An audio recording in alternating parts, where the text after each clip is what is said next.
Hello everyone, I'm Alex and I'll here and offline Prophecy. So the game came out on Thursday, it's developed and published by Nova Box. So basically it's like a visual novel where there is choice that will matter, that will shape the story. And of course, I don't know how many endings there is, I don't think they tell on the Steam page, but probably it will have some, depending on your choice. So let us see how it is. That is that. But mother, you can't give up. Nora glares at me, her face rigid with anger. I don't answer straight away. I look out through the gap between the hangings at the blinding light that strikes the arid ground. I cannot go out before nightfall anymore. If I attempt it, I will founder, struck down by the breath of the genes. I recognize the landscapes of my childhood in this barren wasteland. Our lands have always been arid, but before they were always an semblance of peace. Journeys were always attended by song. That time has passed long ago. Today the dance of the burning winds is fiercer and fiercer. I hear it like the senseless rhythm of the xenont tindish, and I know I have no time for falling into melancholy. I have to explain my decision to my daughter. Nora, do you remember the fable, the lion, the panther, the tahori, and the jackal? My question disconcerts her. Her anger abates a little. Yes, mother. What lesson do you think you can learn from it? So tell me. So tell me. Respect prevents her from expressing her frustration, but I can almost hear the desperate girl that tries to escape her. It makes me smile. Her fiery temper has always stirred my affection. She recites. The lion, the panther, the Taori, and the jackal had to share out their kill.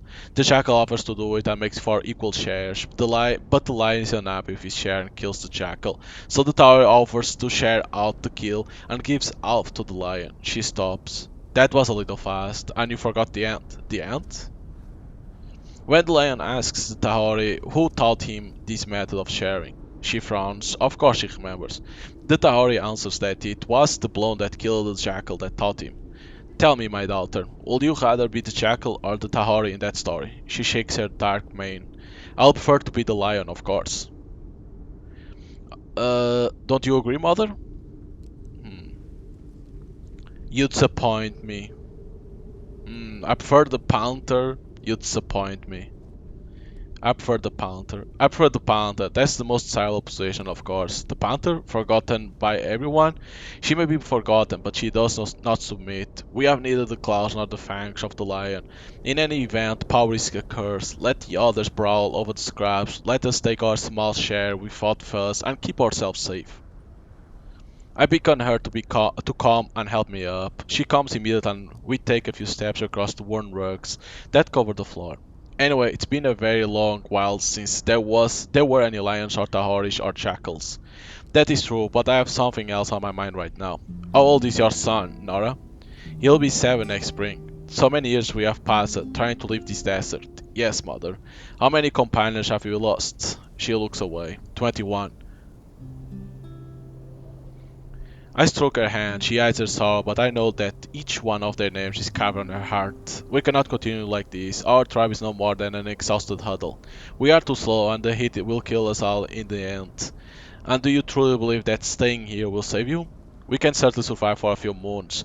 Your task during that time will be to lead the most stalwart among us to a more welcome place. But Maud, I don't want to leave you.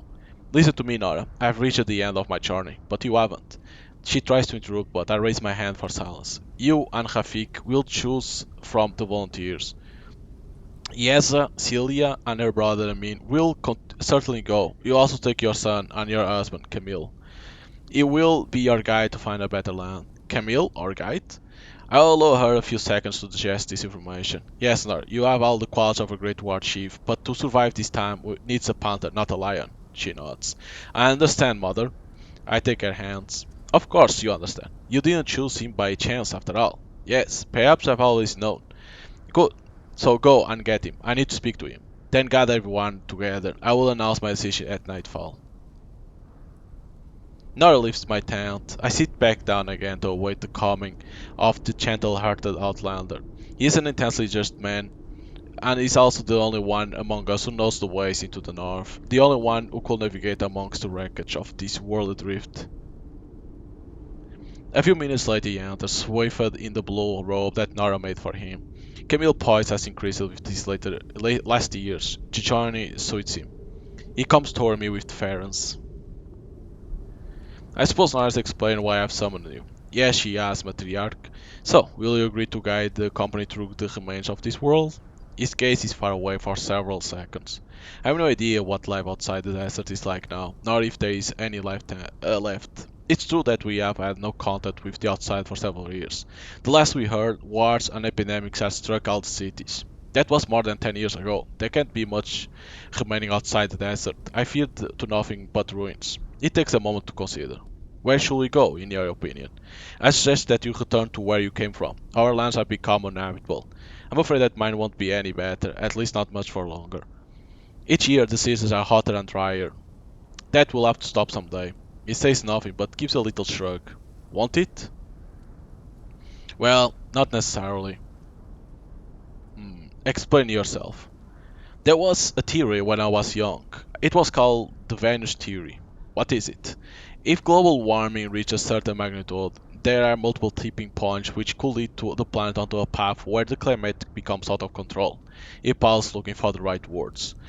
That's to say that the phenomena triggered by the global warming will continue to add carbon dioxide into the atmosphere, and so will keep increasing the warming exponentially, and we could do nothing to stop it. The greenhouse effect will become so strong that it will eventually boil the oceans, making our life impossible. I'm silent, shaken, in spite of myself, by this apocalyptic vision. They think that's what happened on Venus millions of years ago. The Venus theory.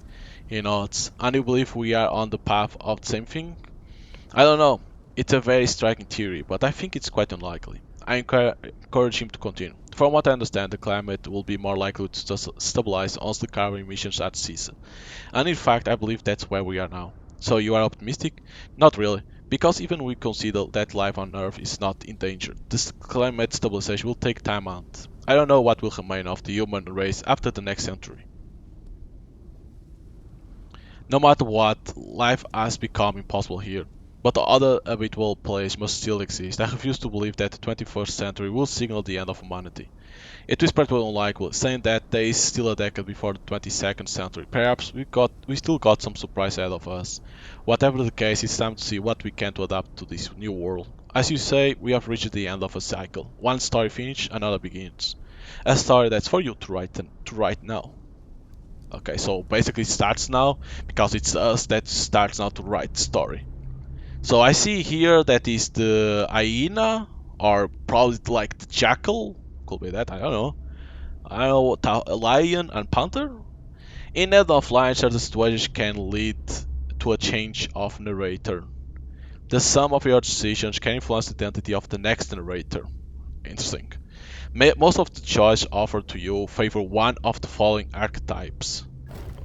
The lion favors the direct approach and confrontation, seeks to arm themselves and strike first, is suspicious of others, always expects the worst, is ruthless. Always expect the worst. What? The panther avoids confrontation, prefers to flee danger, displays doubt, doesn't like to stay in one place, sacrifice themselves for others. Alright. The Tahori. Oh, the Tahori looks like an hyena. I thought Jackal will be that. Okay. The Tahori seeks out social interaction, eagerly accumulates wealth, strives to establish exchange, will manipulate others, prefers sedentary lifestyle. So basically, this is like more like greed, make others do things for you because manipulate. All right. Choose wisely. It will soon be a year since we left the clan and the matriarch behind us. Oh, look at this. It's inclined now. Huh. It feels like an eternity. We've crossed lands and seas until we are worn to the bone. Now that we have stopped walking, it's totally silent. There is no sound but the wind and the crunch of grains of sand between our teeth. The sky is red, or is it? It's so odd that it feels red. When did it stop being blue? And there is this mound of stones, a religious relic, probably. The ancient road that I guide our little company along used to be traveled by pilgrims, but today I have no use for religions and gods. The only thing that matters to me is our survival, especially that of Sam, the only child in our company. My child.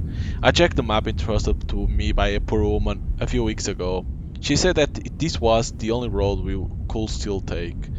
This road should take us north, to a more welcoming place, toward the land where I was born and that I left more than 20 years ago. I don't know how much it has altered. Everything has changed so fast. I hope that we'll find a place fit to live, where we can settle in peace. Rafik breaks the silence with several groans as he unburdens himself of his pack, yellows himself a mouthful of water, and grumbles under his breath before turning to me. I'm dead. Yes, we are all worn out. Rafi gives a small smile. I don't know, Nora doesn't seem to be suffering too much. He jerks his chin at Nora, who I will agree to marry over 10 years ago. I smile back. Nora never seems to be suffering too much. You are forgetting the day she gave birth to your offspring. A laugh escapes me. I have forgotten nothing. That was precisely the day when I realized that she was stronger than you'll ever be, Rafik. Sure, that's right. And in the meantime, it's me who is lugging the equivalent of her weight around my back. I roll my eyes. Don't you get sick of complaining? Never. We should have exchanged you for a mule when we had the chance. Rafik laughs. That would have been one of your rare rational decisions. My decisions are always perfectly rational. If that was the case, you'll have decided to marry me. Now it's my turn to laugh. You are not in Norris League and you know it. Uh, that was the lion it shows over there? Alright. Rafik nods, still smile but thoughtful. Yes, I know. She's a warrior, she'll bury us all. Its words pull me back to the harsh reality of our quest. The good woman has passed like a too light breeze. No, not at all. No, not Sam. He grips my shoulder kindly and answers with a solemn face, as thought making me a promise. No, not Sam, of course. So that decision that I chose was a lion. We joined the others to set up the camp. I head towards Inaya and so on to help them get settled in. The couple still join us. They will be trying to survive as best they could in the ruins of the edge of the big city. They were fortunate to meet us. We avoid going near the cities in general. These days, violence and sickness hold sway there. The path we are following across small village instead long deserted. Inaya and so on want to join us. Our life is of traveling is hard, but I know that it's the only course. The droughts and the heat waves which forced us to leave our lands have continued to hit more and more regions. Those rare places where it's still possible to subsist will inevitably disappear. Everywhere we go, there is no other choice but to leave. Since I couldn't abandon the couple to certain death, I agreed that they could come with us. They are still young, but they have been courageous and grateful so far. They are gentle, considerate people. Sometimes I get the feeling that they are too fragile for this existence. Sam comes over to cling to my leg as I cover our tent to protect us from the heat. I ruffle his hair with affection. Can I drink, Daddy? Yes, of course. I give him my flask. We are not going to die out first, right? Good question. No. We still got reserves and soon we are going to cross an old river. There will be some water for sure. Come here, I'll show you. I put him on my knee and show him the map. Do we see the map? I don't even know where we are. It's a worn old paper cut with lettering in language I don't understand, but the lines that cross its surface are still readable. You can still even see some landmarks, some I think I recognize, like the mounted of stones that use a shelter religious symbol that we are camping here today. Sometimes the lines separate and meet, branching decisions we will soon have to make. We trace the fragile lines with our fingertips as they fade and reappear across the tiers and crests of the map. Sam's small hand and mine discover the possible futures and the tracks that await us. Will they be strewn with pitfalls or pleasant surprise? Probably a bit of both. Whatever the case, these lines guide us toward the hope of a more welcome land. We cling to that hope, but in truth, we have no idea what we'll find there, at the end of the map, where the lines end. Chapter 1. Wake up! The noonday sun has shortened the shadows. Toward the horizon, the dazzling, relentless glare draws salt and water to my eyes. Salt and water. I try to swallow, my throat is like sandpaper. To what is precious? There's not enough. All of a sudden I think of my father, of his life, of before. Did he know? He leans against the bar as usual. On the bar, a double express is a disposable in the disposable cup. Did he know the price to be paid for those few drops of bitter petrol black liquid? As I come enough, as I come through the glass door, he absently swallows another mouthful of coffee. He seems suddenly preoccupied by a tiny stain on the cuff of his new shirt, impeccably ironed, made in some country at the other end of the planet. My throat is dry, there is not enough water. Did he know what awaited us? I'm assailed by a wave of disgust, of anger. I go over the bar ready to blow. I wait a few seconds on the threshold, trying to calm myself. Yes, calm. It's him who sees me, who recognizes me. He raises his eyes from his shirt cuff and his gaze meets mine. He smiles at me, a smile bursting with paternal love, unshakable. I lean on the bar next to him. I don't know what to say. I don't know where to begin. What are you doing? For a moment, he doesn't understand. As you see, I'm having a coffee. He shows me his cup. I don't know if I should read amusement or condescension in the calm, patient voice he used. This is the day you were born. I'm going to get a call from your mother soon. Without thinking, he pulls his smartphone from his jacket pocket and places it gently on the bar, as if it were the most precious thing he possessed. I'm a little surprised, for as long as I can recall, my father never owned a smartphone. The phone vibrates furtively, as if it felt that we were looking at it. My father automatically looks down at the screen. Shouldn't you be at work or with mom? Aren't you answering that? Huh. I'm gonna say this one. He shrugs. It's not the call I'm waiting for. It's probably not important. In the face of my bewilderment, he feels obliged to add. I'm sure you must wonder if the world I live in hasn't become completely crazy. I give in to anger. I let him continue. It's like this. Oh, this. Oh, it went to the Panther. It's like it works in this one too. It's like this all the time, round the clock. We all got our minds on our day-to-day problems. Sometimes we look up from our screens, we look around us, and we wonder if it's normal. And then we go back into our tunnels again, pulled from pillar to post. The smartphone lets out another vibrating wail, a subtle blend of newborn's cry and the ringing of a bell. Instinctively, he picks up the phone, this time, taps on the screen for a few seconds before bringing his attention back to me. Still nothing important? His astonishment suggests that he held on it by reflex without really noticing. No, it's... He looks at the screen again. He's already forgotten. It was work, nothing urgent. Anyway, I won't be available this afternoon, and they won't be seeing me anytime soon. I intend to make the most of my paternity leave. He's lost in thought for a few moments, a smile lighting up his face. To tell the truth, I didn't want a child that much, but Camille, my angel, now that you are here, I have no regrets. I'll make the same mistakes over and over to be able to see you live and grow again. He puts his hand gently on my shoulder. The telephone vibrates again. The sound is slightly different this time. He can't stop himself from looking at it. Hell, it's the battery. This thing discharges faster and faster. It's a real problem. Dad, we are dying. We are dying of hunger and thirst. Your children, your grandchildren. We look each other deep in the eyes. This time I got his full attention. Camille, I'm sorry. Forgive me. He gives me a small, resigned smile. He finishes his coffee in one swallow and replaces the cup on its saucer. I notice the sugar lump, still wrapped in gaudy paper. I glance over all these blind people, invisible, transparent. Suddenly I realize that my father, with his suit, his coffee, and his superficial concerns, is part of that crowd. I sweep my eyes over the room again. I try to put myself in the place of these people who truly don't understand what could be so absurd about sipping a coffee in a bar as the planet becomes slowly and inexorably inhospitable. I don't have the strength or the wish to get angry. I know that many of them did what they could, did their best, just like my father.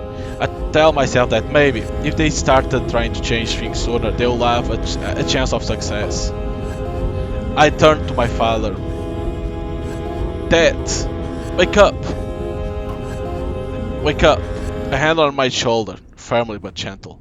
She shakes me softly. I open my eyes. Nora leans over me, her face silhouette against the red light.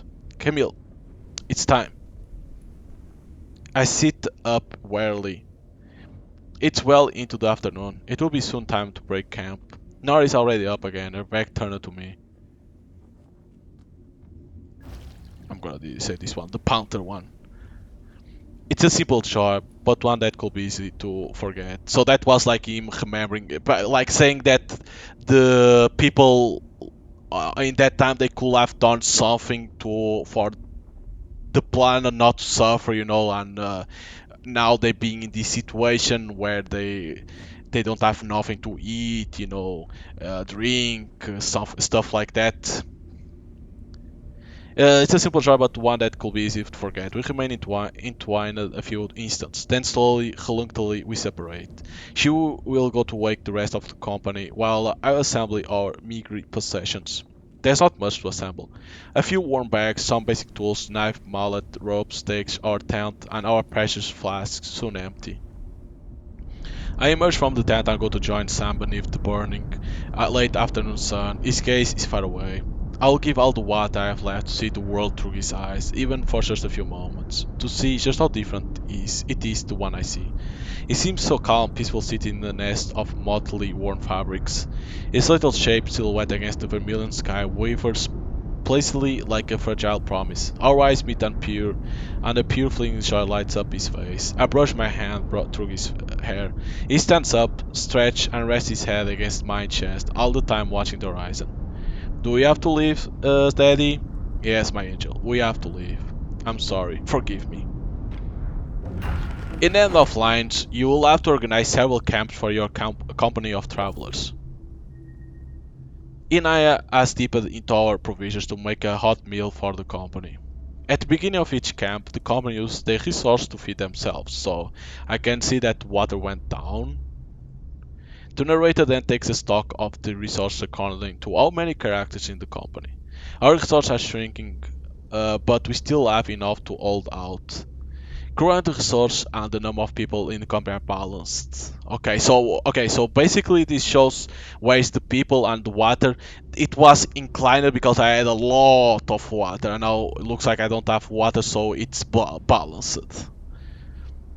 If your resource has to scar, some members of the group may leave the company. Uh, I suggest an expedition to explore the surroundings. The narrator tells you which character is exhausted and cannot participate in the expedition. Inai is exhausted, Sam is exhausted. You must then choose which members of the group you send on the expedition. The characters that you choose will have to rest and cannot participate in the expedition at the next camp.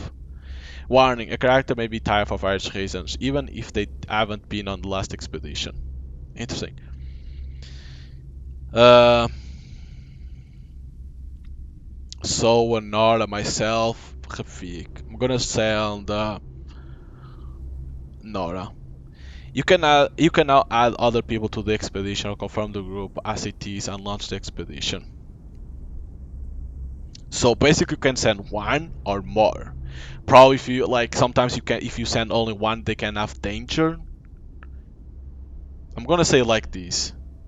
The number of people sent and their state of fatigue determines the amount of resources gathered during the expedition. The expedition finds the river but it's dry. Its course has been deviated to an old irrigation tank which does still contain a little water. Okay. The team filters and boils reclaiming water. The resources which have been collected are added to your provisions. Be aware that certain situations and decisions will not be available to you if the balance between your resources and the number of travels is unfavorable. Okay. A few minutes later, everything is packed up. We are ready to leave. The horizon shimmers with vivid shifting colors from the sinking sun. I contemplate the spectacle, as magnificent as it's strange, searching for some clue that will allow me to predict the weather that awaits us in the next few hours. The wind has fallen, but this lull may be deceptive. I look over our small company. If one thing is sure, is that we are all travel weary. Inai and so on in particular who seem at the end of their strength. They are not used to be forced to the forced march yet. That will come. They don't like courage. In the meantime, I could offer to share out some of the weight of their packs among the other travelers. Even Rafik, who carries the heaviest load, looks exhausted. We haven't eaten for several days and it's getting harder and harder to find water. He also seems to be serving the land in quest of information on what's coming. His experience is always welcome. Perhaps he's noting a detail that escaped me. Sam and Nora are chatting. They are still the most unwavering of the company. Nora never seems to suffer, not from hunger, nor from fatigue. And tactically, we all do what we can so that Sam is fed in priority. Huh. Can we go to all of them? I'm going to Rafik. His face is cheerful as he watched me approach. It doesn't look too bad, no storms inside today, but there will be some wind. Yup, maybe a lot of wind. He studies the land before responding, that's possible. We could fork off a bit, pick up the old asphalt road. We'll better have better luck finding shelter if it blows too much. He frowns. It's not good for the feet, asphalt. Or the knees, nope. But if you are caught in a storm, it will be worse. Yup. He picks up his pack and fastens it on, carefully spreading out the load and minimizing the risk of injury. But the wind's not for sure. If we keep straight on, we'll have crossed this damn desert in 2 days, and even if we detour, we are not sure to find shelter. Hmm. Now this is a problem. Like, we can go right, and in 2 days we can pass the desert, or we can go to the south and we can find shelter. Who knows if we can find other stuff.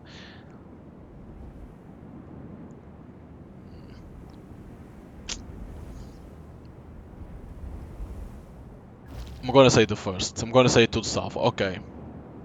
I'm gonna say to the south. We have been walking for several hours and wind picks up. Our progress quickly becomes difficult. We are forced to protect our face from the dust which stings our cheeks and blinds us. With the sun beginning to set, it's going to get more and more difficult to stay on course. I hope it don't last too long, but there's nothing to suggest that it won't get any worse. On the contrary, I turn back to the convoy. Inai is sheltering behind Sowan, who himself is having trouble staying upright. They won't get much farther at this pace. I don't regret taking the southern road. The old road is in bad condition, we'll have to repair our shoes as soon as possible, but I can already make out the ruins of former dwellings. If the storm really picks up, we'll have shelter. So probably this was the best decision, because if we went through the desert and it looks like there was wind, it will be bad because we wouldn't have shelter. This country isn't as welcome as we hope, but it's still better than where we have come from. Yet, in the first days, when we finally landed after all the sacrifice we had to make it to get here, we all gained a whisper of hope, not so long ago. I remember we'll be skirting the coast for several days. The crossing had been a nightmare. We would have preferred to forget. We've been prepared for demanding times, but none of us had expected to have to overcome such an ordeal. When we finally landed, we were no longer a tribe nor a company, just four survivors. I talked to Sam a lot, I made up stories. I wanted to protect him as much as possible from the relentless violence of this world, but I believe that mainly it was him who helped me. If it hadn't been for him, I would have given up long ago. Nora, Rafik, Sam and I, we wandered along the devastated beach. The ocean had invaded the old coastal village. Considering the amount of destruction, it hadn't happened gently. Impossible to tell if it was the result of a single devastating tsunami or the successive storms, but only ruins remained, and everything led us to believe it wasn't over yet. The sea was calm on our arrival, but the bleak, deserted scenes that we crossed prompted us to be careful. Most surprising were the crabs. The beach were covered. Everywhere they teemed over the ruins of the flooded buildings. Sometimes you will be hypnotized by inanimate objects. In the distance, their shapes seemed to distort with frenetic, grotesque gasping. One day, suddenly, the clouds spread apart and a pale blue sky appeared. I remembered it as if it was once more before my eyes. The colors that until then had seemed missing from the coastal landscape begin to glitter. Sam takes my hand and points at the crab-covered rock nearby. "Look, Daddy, they are blue!" And yes, in the sun, the crabs are radiant sea and blue, with shades of green on the shell, and their pincers ranging from orange to scarlet depending on specimen. For a long while, we marvel at the beauty of the scene. "Hey Daddy, do you know why there are so many?"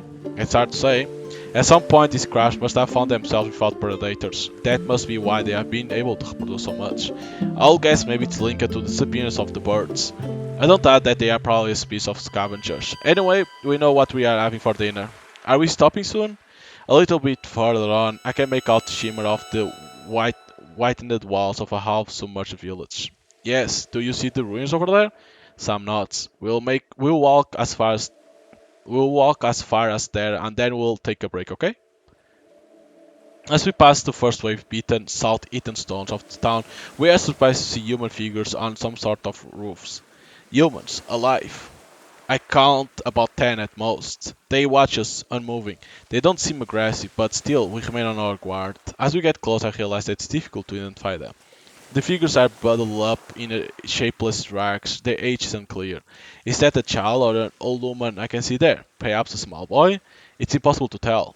It's even more troubling when we notice that they are moving away from us as we move forward, so that they maintain a distance which doesn't fall allow us to glimpse their eyes, just the eerie shadows of all those sockets. Daddy, where are they? Why are they backing away? Hmm, maybe it's a trap. Do you think? Yes, I'm wondering if they are not waiting for the right moment to pass on us. Nora smiles. Ha, let them come though. We'll introduce them to Rafik. She jerks a thumb at our imposing companion. Rafik lost much of his magnificence during the crossing, but despite everything his form remains impressive. Maybe too impressive actually.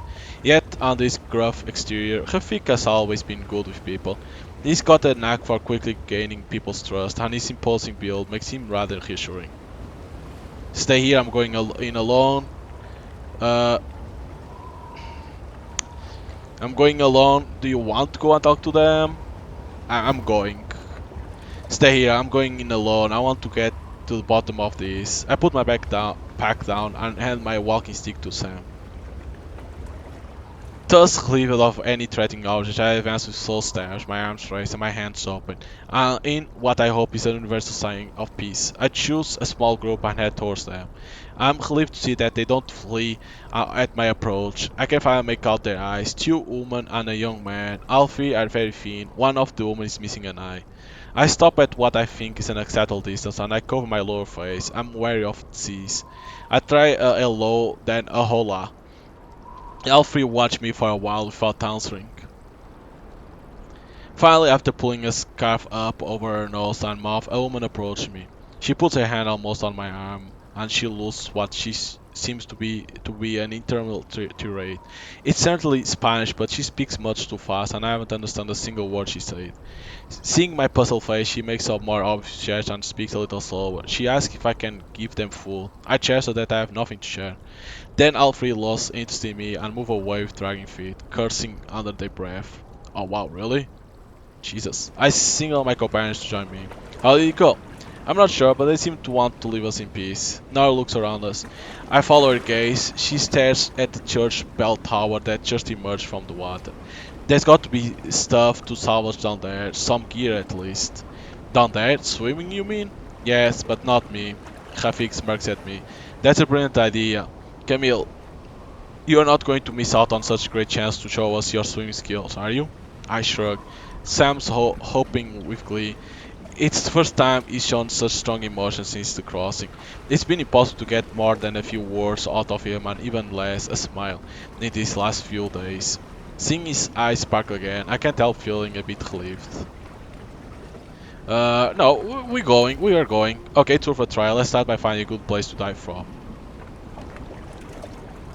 We set up a roof edge. The water looks clear at the surface, but it's impossible to see the bottom. I just got into the water when the woman who spoke to me earlier joined us. She gives me an old diving mask, which I have trouble adjusting to my face. Then she graces us with a few terse instructions which no one understands. Still, I believe I have deciphered which direction should be avoided. We thank her warmly and she leaves us. I begin my exploration. The mask may not be spanking new, but I immediately realized that without this equipment it would have been much more complicated. The currents that gush between the buildings are unpredictable and the light is very dim as I reach the bottom. The water is full of sand and unidentifiable floating objects attacked by salt and plankton. I still got enough visibility to make out the surreal backdrop of a paved undersea road. Wrecks of vehicles remain there, have transformed into arthropod shelters. I'm reminded of a time when seaside resorts were packed with noisy tourists. The boat is more than 4 meters down, but I don't need to go that far. I try a few openings, windows and doors, trying to find a promising spot. I surface to get some air after each attempt. Finally, I set my sights on what looks like an old mini market. I go back to tell the others. Nora and Sam are waiting for me at the surface. The white-haired loomer watches us carefully from a short distance away. We should move a few blocks over to the west. I think there's something interesting. But we'll have to swim at least to the roof over there. Alright, but Rafik's gone to look around. I think he's negotiating something with the locals. I should stay here with the bags. Okay, fine. Me, I want to call. Alright, but we'll have to swim, buddy. Hesitation crossed his face in a fleeting flash. The ocean made him suffer so much during the crossing. This will be a good opportunity to reconcile them. I stopped myself from bursting with joy when he jumps into the water to join me, swimming clumsily. Not bad for a child of the desert, but at that speed we won't get there before tomorrow. It's hard, there's waves. There are. Here, grab on here. Keep your head out of the water. Nora throws us a net. Don't forget that to bring back your plunder. With Sam clinging to my back across the 50 meters which separate us from the closest roof. I get my breath back, then we set up a few dozen meters further, on the ruins of a stone tower, clearly dating from the medieval times. The structure scarcely emerged above the water, sometimes a wave is submerged it almost completely. It should be alright for Sam. The mini market is just underneath. What's a mini market? It's a kind of a little supermarket. A supermarket? A place where you find a merchant who sells a bit of everything, you know? Oh, okay, super merchant. Yes, that's it. Right, I'm going. Be careful, and mind you don't get nipped. A few big crabs are roaming over the old stones. Their scarlet beans are formidable. I check our position with a short dive, then I take a few minutes to ready myself. Inhale, exhale. The bottom is more than 5 meters deep here. If I manage to hold on 2 minutes struggling against the current, I'll be doing well. I'll have to progress in stage. I do a few dives to scout things out. I have some time on the descent by guiding myself down the tower wall. I quickly spot a few interesting objects. I'm going to bring you something, Sam. Be ready. Okay, I'm ready. Daddy? Yes? How do you get yourself pointing down when you go down? At start we call that a duck dive. It's a movement to go head down without using too much energy. It looks like how ducks dive. He looks at me with round eyes. I realize he's never seen a duck. It's a bird that swims on the water. Oh yes, do you think there are some left somewhere? Yes, I'm sure. The migrant birds were the first to suffer from the brutality of the climate change, but even the non-domestic ducks weren't really wild anymore in the lands where I live. They all usually migrate from one protected nature reserve to another, once or twice a year. Then one year, there was an uncontrollable virus. To stop its spread, they killed all the ducks. The ones left are far away? Yes, pretty far. So there is no ducks. My god. The hull is good. I bring up a good quantity of kind of food that I hope is still edible, especially the fruits, which we sorely lack. I also find some nylon and polyester equipment, which could stands, parkas, waterproof capes and shoes. Last, I even find a watertight first aid kit, almost complete. It's a great find. Sam clings to my neck again as we set off in the chaotic ruins to rejoin the group. The ebbing tide doesn't make the task easier, but by grasping the walls of the village, I manage to progress little by little. I'm not displeased when Rafik pulls Sam or Well-Filanet and me onto dry land. After detaching several blue crabs from my clothes, I slowly get my breath back under the end of afternoon sun. Rafik himself seems to be dancing with impatience. I ask him why. I got to know the locals while you were playing at Frogman. They are impressed by your fishing. They are open to some trading. Something tells me they will give us crab. Even though I'm not completely reassured, we don't really have any choice, we are starving. And I know Rafik nobody's fool. Holy shit. A wave of hot-haired lantern with sound slaps me in the face and recalls me to reality, dragging me from my memories. The wind's so strong now, we are forced to hear each other. I'm ready to point to the first adequate shelter. Once again, luck seems to smile on us when I glimpse, through the waves of dust, the outline of a long building, an old hangar or a warehouse. I signal to the combat and we hurry toward the building. We circle the building to find a way in. The structure must be at least 15 meters long by 7 or 8 wide.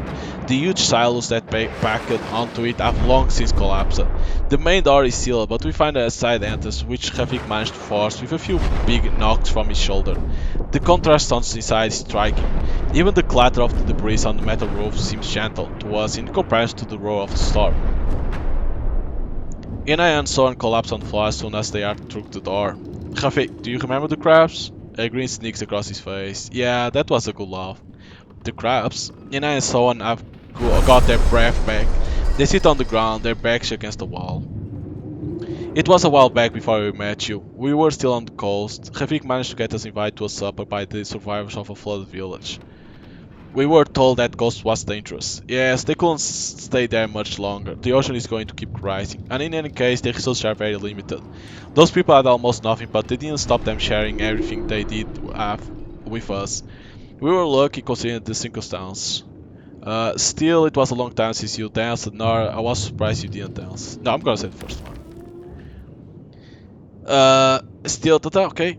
We can thank them for giving us that moment to be carefree. Mom is a great dancer. Yeah, and after Nora's dance, they all have given us their mothers. They had musical instruments and wine, that helps. And the soup was good too.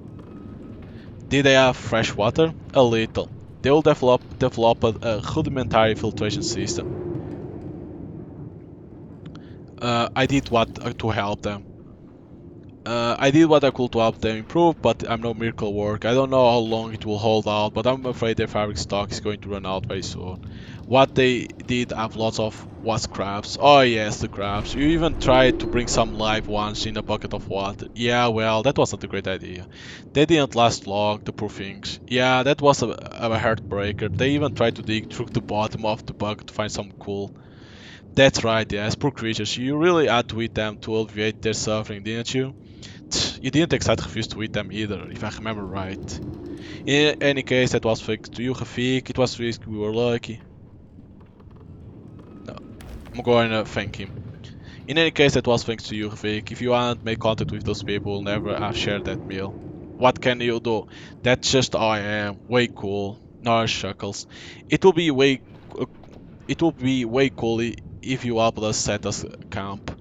Ina and So aren't ready to get up yet, and Sam's fallen asleep on his pack. Rafik, Nora, and I set up what's needed for everyone to rest. I'll say, I've often thought that you must have a plan in the back of your head, Rafik. Of course, but you won't like it. Keep talking. If we find another peaceful community after we cross this damn desert, we could set up a trade route between the two. Everyone will be better off, and us, we could, let's say, profit a little. You're right. Oh? I don't like it. Ha, I figured. You know very well it won't work. Even if we find other communities, we can't act like the change are going to stop here. The situation is going to keep getting worse. I know, but it's not going to happen in a day. We'll have a little time to get what we could out of the scam before we will have to split. And a break will do us good, don't you think? I lift Sam and put him gently onto a makeshift bed before answering. I'll like that, but no, we have to keep going for the north. Rafik shrugs resigned. Okay. Selenar calls us. It looks like there's something here. I examine the building floor with renewed interest. After a moment, I discern a kind of groove in the floor, and after clearing a thick layer of dust and rubble, I discover a cruelly forged, bolted metal plate, complete with two handles. Well spotted, Nora. Rafik and I take position on either side of the hatch. On three, the plate is unwielded, but we manage to lift it just enough to slide it over and clear the opening. The first thing we find is a thick layer of straw, clearly very old. A strange smell immediately assails my nostrils. I gesture to Rafik to back away. What is that? Cereal. Wheat, maybe? I sniff again. We should ventilate. Help me. Beneath the curious gaze of my companions, I climb onto Rafik's shoulders to reach a little window I gap. After several bangs on the lintel, it finally yields, letting the sand and burning air rush in and almost making me lose my balance. The screaming of the wind and the deafening thunder of the sand and unsheet metal fill our shelter, but I'd rather that than asphyxiate. Once the room has been aired, I go back to the handful of grains to examine more closely. Do you find wheat? Is it still good? It looks more like barley, in fact. It seems fine. I look at the grains in the palm of my hand. It starts not to be moved by the beauty of these precious, fragile little pearls.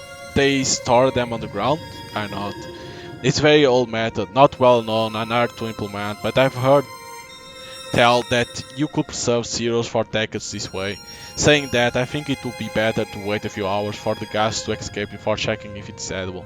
Ina and so on speak to each other in low voice. Rafik already looking for fuel to make a fire, and Nora has begun to set up the camp. Camp Sandstorm. We set up our makeshift camp out of the wind. Ina and so on are talking in low voice. Sam woken up on top floor, thrilled by our discovery. He can't keep still. Rafik and Nora collect fuel to make a fire. Okay, so wait. Now we don't have a lot of resource, so that's why it's inclined to the people. Uh, as at every camp, I share our rations as fair as possible before checking our stocks of food, water, materials. We need to ration our reserves, they won't be sustained much longer. We need to go for expedition. Nor is exhausted. Okay, I go myself in this one. And Sam can go. That's very weird. Uh, and Sam, I'm gonna send you. We still wait for the storm to quiet a little before attempt to go out. Save for a few gusts, the wind has almost completely dropped, but the night sky is streaked with lightning, but of course, not a single drop of rain falls. The plan is to go around on the barn in a spiral, hoping to find something interesting. The expedition finds an old well, which looks dried up, but it's worth checking. Sam able to scramble down without difficulty, using a knocked rope to secure his descent. To everyone's surprise, a little water remains at the bottom of the well. It's not enough to balance. On the expedition returns, we prepare what's needed to filter and boil. We prepared the camp for the night. I told myself that it's time to have a talk with Inai and so on. Their ushered discussion haven't ceased since we found the cache of barley. I got some idea what their deliberations concern, even if I haven't got involved up to now. It wasn't that much. Chapter 2. Me falta las estrelas. In the early hours, I'm up before the others. The storm has passed, the wind is still blowing, but there's no more gale. Someone is still sleeping, but Inaya has just woken up. I'm telling myself I should wait until they are both there before I talk to them. When she approached me, I'm gonna do this one. Good morning, Inaya. Did you sleep well? Yes, thank you. Did you want to say something to me? Actually, yes. We sit down among the bags near still warm embers of last night's fire. Look, Camille. So and I talked a lot yesterday. There's a grain here and a little water. Maybe we could even grow something. We thought we could stay here a while. I don't answer right away. I'm lost in memory of the events that led to our first meeting with the young couple. It's a few weeks now since it happened. I can see the scene now, the smell, the heat. So we're gonna now see how we met these two. The stones and the asphalt are so hot they make the world reef. The air is starting in ripples, like a lurid dance that sometimes gives the enticing illusion that the surfaces are damp. But they are not. Everything is, of course, completely dry. Sooty ash float in the foul-smelling air, and the sky is murky, as thought masked by a thick cloak of fog in shifting colors. Our route led us to the outskirts of some big city I don't know the name of. I know it's a big risk. At any moment, a group of looters could choose to target us, but we have no choice. We critically need water and food to continue our journey, and the rural areas have proved to be deserted, burned, long abandoned. So we move cautiously through the suburbs of the old city, the stench of burning and smoke all around us. For the time being, we haven't encountered anyone, but several clues lead us to think that the area is still occupied, or at least it was not long ago, judging from the underlying stench of putrefaction. I signal a stop to our small group. Rafik, Nora, and Sam come close and we speak in hushed voice. We should not hang around here, I know. Sam huddles against his mother. You're right, buddy? He nods, but I can see that he's ill at ease. Since we got near the city, Sam's been very nervous. I stroke his cheek fondly. Can we leave, Daddy? Yes, don't worry, we'll leave soon. Nora frowns. I don't think we'll find anything here. We need to go further in. Yeah. My companions are right, but I'm not sure I know what to do next. What will be the least risky, Nora? Hmm. I'll scout. I'll scout it out, Nora nods. Alright, but I'll cover you from a distance. It's too dangerous to go alone. Rafi can stay hiding with Sam and the bags. Sam clings even tighter to his mother. She hugs him, trying to calm him. Hey, it'll be fine, don't worry. I'll be back very soon. Don't worry, Sam, we'll have a bit of a rest. He's pulled a pair of dice from his pocket and rolls them in the palm of his hand. The little wooden cubes knock against each other, making an oddly soothing clicking. And I have to get my own back after our last game, what do you say? Sam agrees but still clings to Nard. I quickly look over our surroundings while she coaxes him again. Farley notes a small building a little set back. I enter carefully through a smashed window. Many of the walls have collapsed, but it still seems to be holding up. The place has already been ransacked, which makes it a better hideout. I signal the others to join me.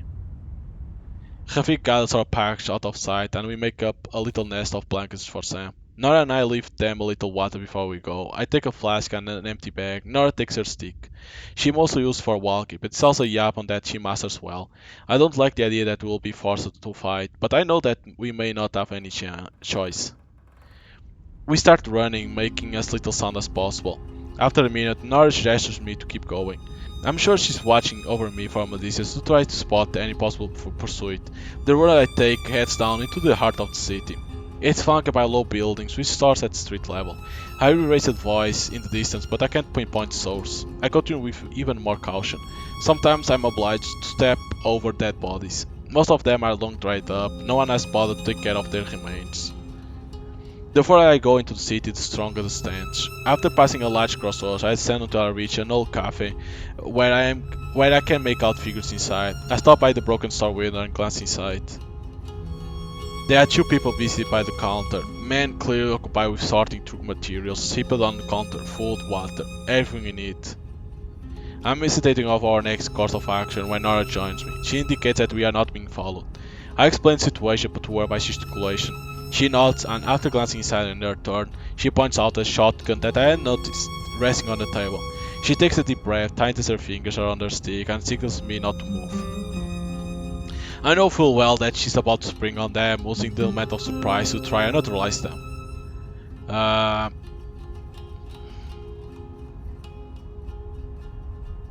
I nod.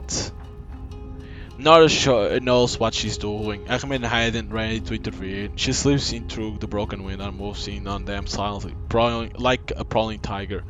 The sound of her steps on the glass shards at least alerts the two men, but they don't have enough time to react. One of them climbs for the shot, but Nora has anticipated his action and picks him off with a sideways strike to the jaw. I hear a distant crack and he collapses. His companion has had time to snatch up a large rusty bladed axe. Nora is unimpressed. She waits patiently for an opening and wields the length of her stick to make an unexpected swipe, which hits her side ankle so hard that I can feel the impact myself. It lets out a cry of pain, but the stick whirls again and returns to smack him across the head. He drops like a stone, shattering a stool with his fall. The coast is clear. I hurry inside to carry away as much as possible before anyone else turns up. As we are leaving the cafe, I hear yells and the sounds of a convoy coming from above. It looks like our route is cut off. Nora hesitates. She'll be prepared to face down the battalion barehanded to get back to Sam. I take her arm gently. Nora, no, come on, we'll get her around further down. She nods and we leave at the run. I'm praying nobody spots us before we can disappear around the corner of the next road. We hasten across the large square. I catch sight of a human figures in some of the buildings, but they don't intervene. We veer from alley to alley, hoping to shake our pursuers. The further we go, the more we encounter poor folk busy digging through the trees. They barely look up as we pass, but they vanish rapidly when they see the men chasing us. Soon we reach the heart of the old city, paved roads lined with stone arch. This part of the city must have been magnificent in a different time. Unfortunately, the layout of the streets becomes maze-like, and I'm less and less confident of our chances of escape. I'm beginning to panic when a door opens in our path. An elderly woman steps out and ushers us quickly inside.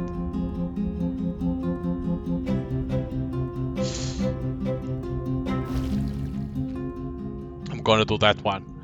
It's really not the moment to hesitate, Camille. In the gloom, we can make out a large, untidy room.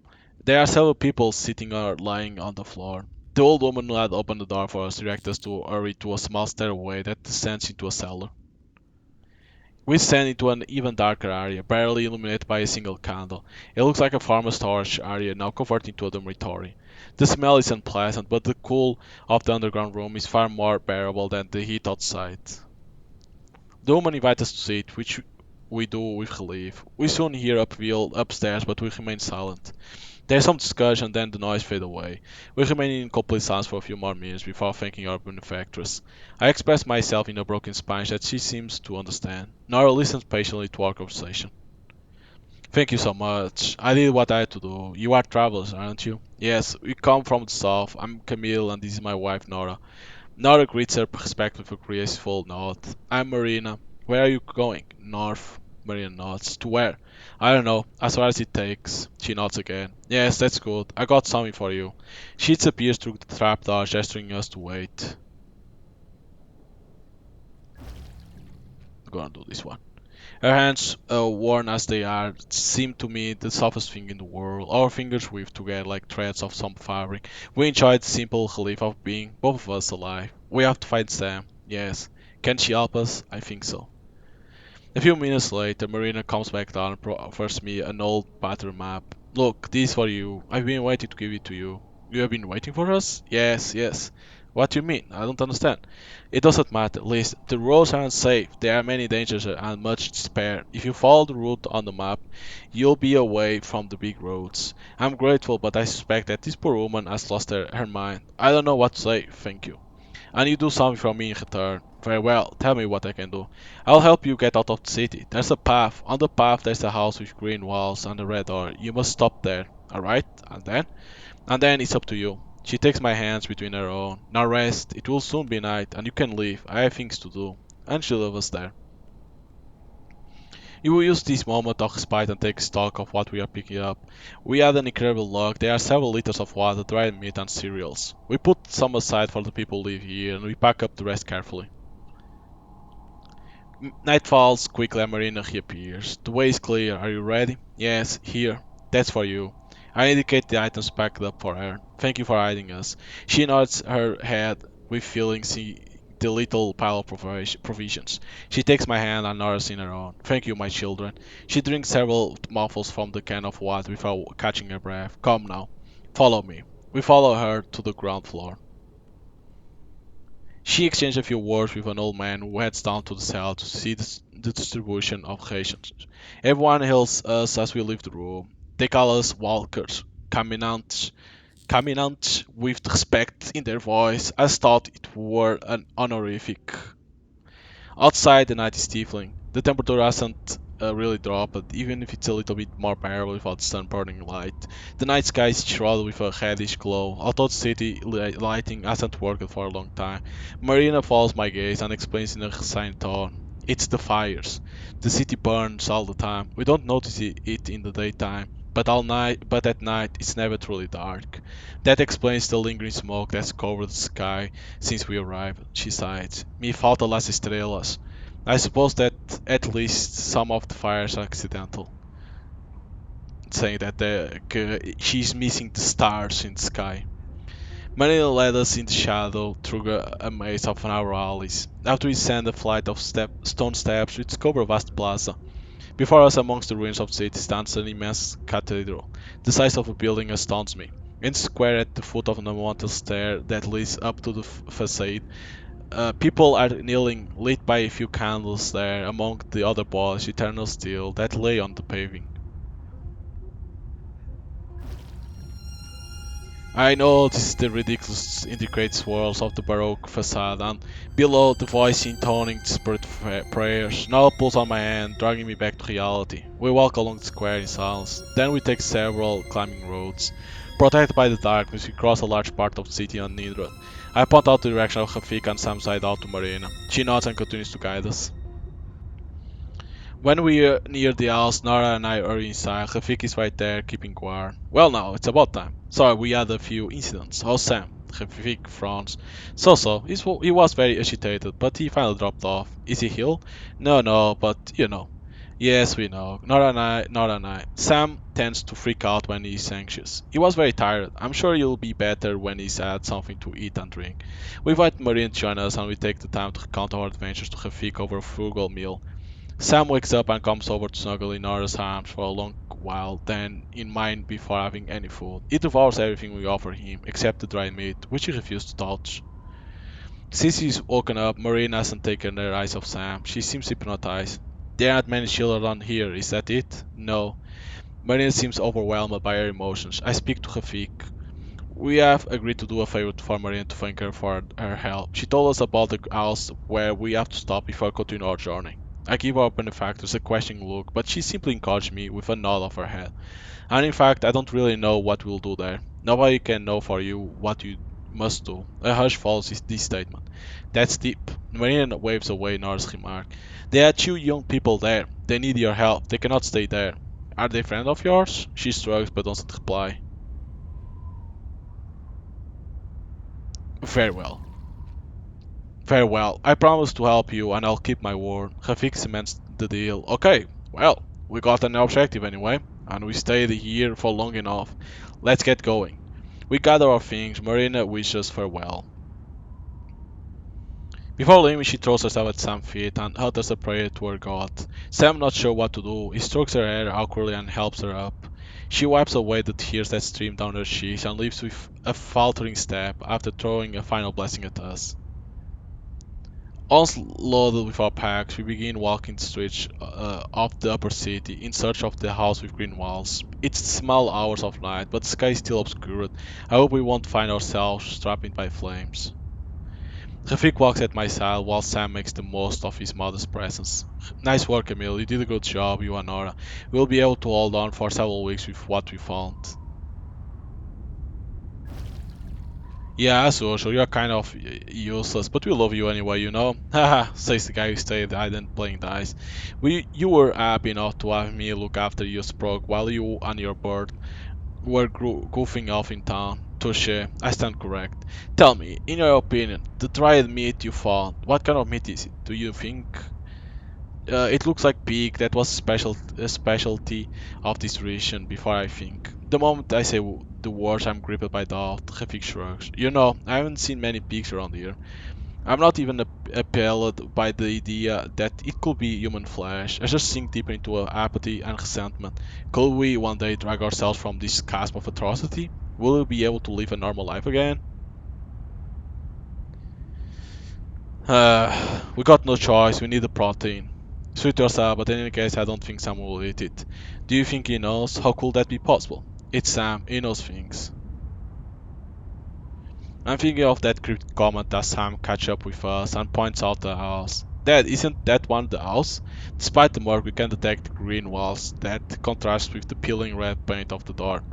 The whole place is in bad state. The facade is blackened by a fire that has clearly captured the surroundings. The blinds are patched together and the windows barricaded.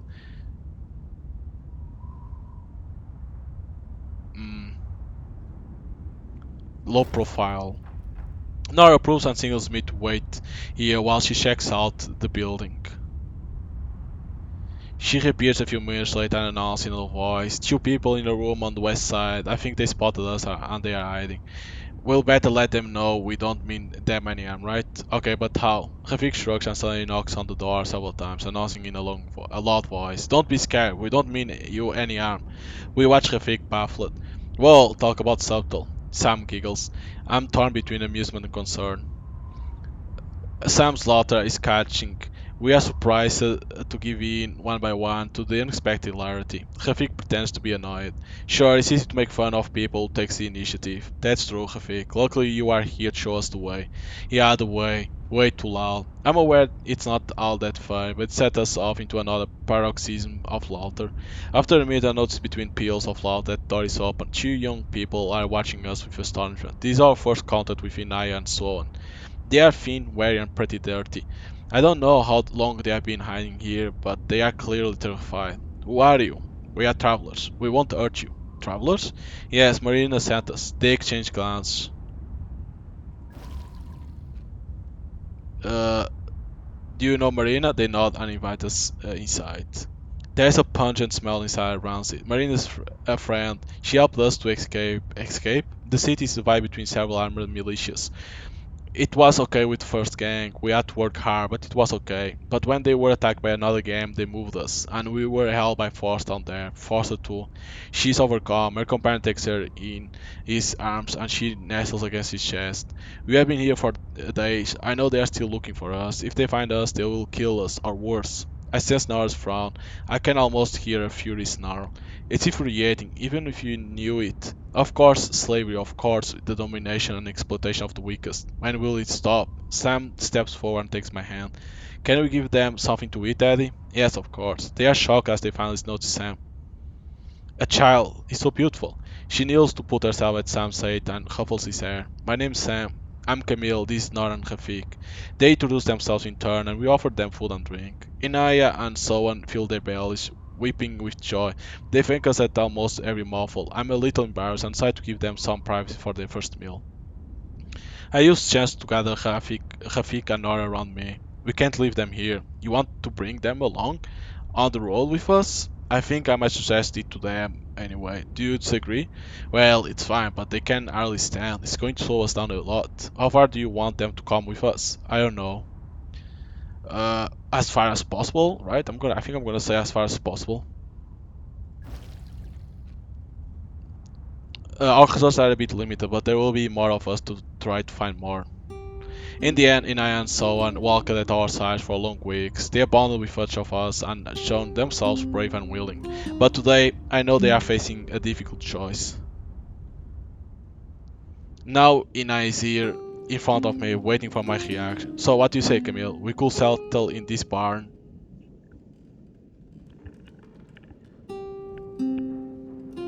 It's true, you could stay here sometime. It's dangerous. I think you should come with us. Hmm.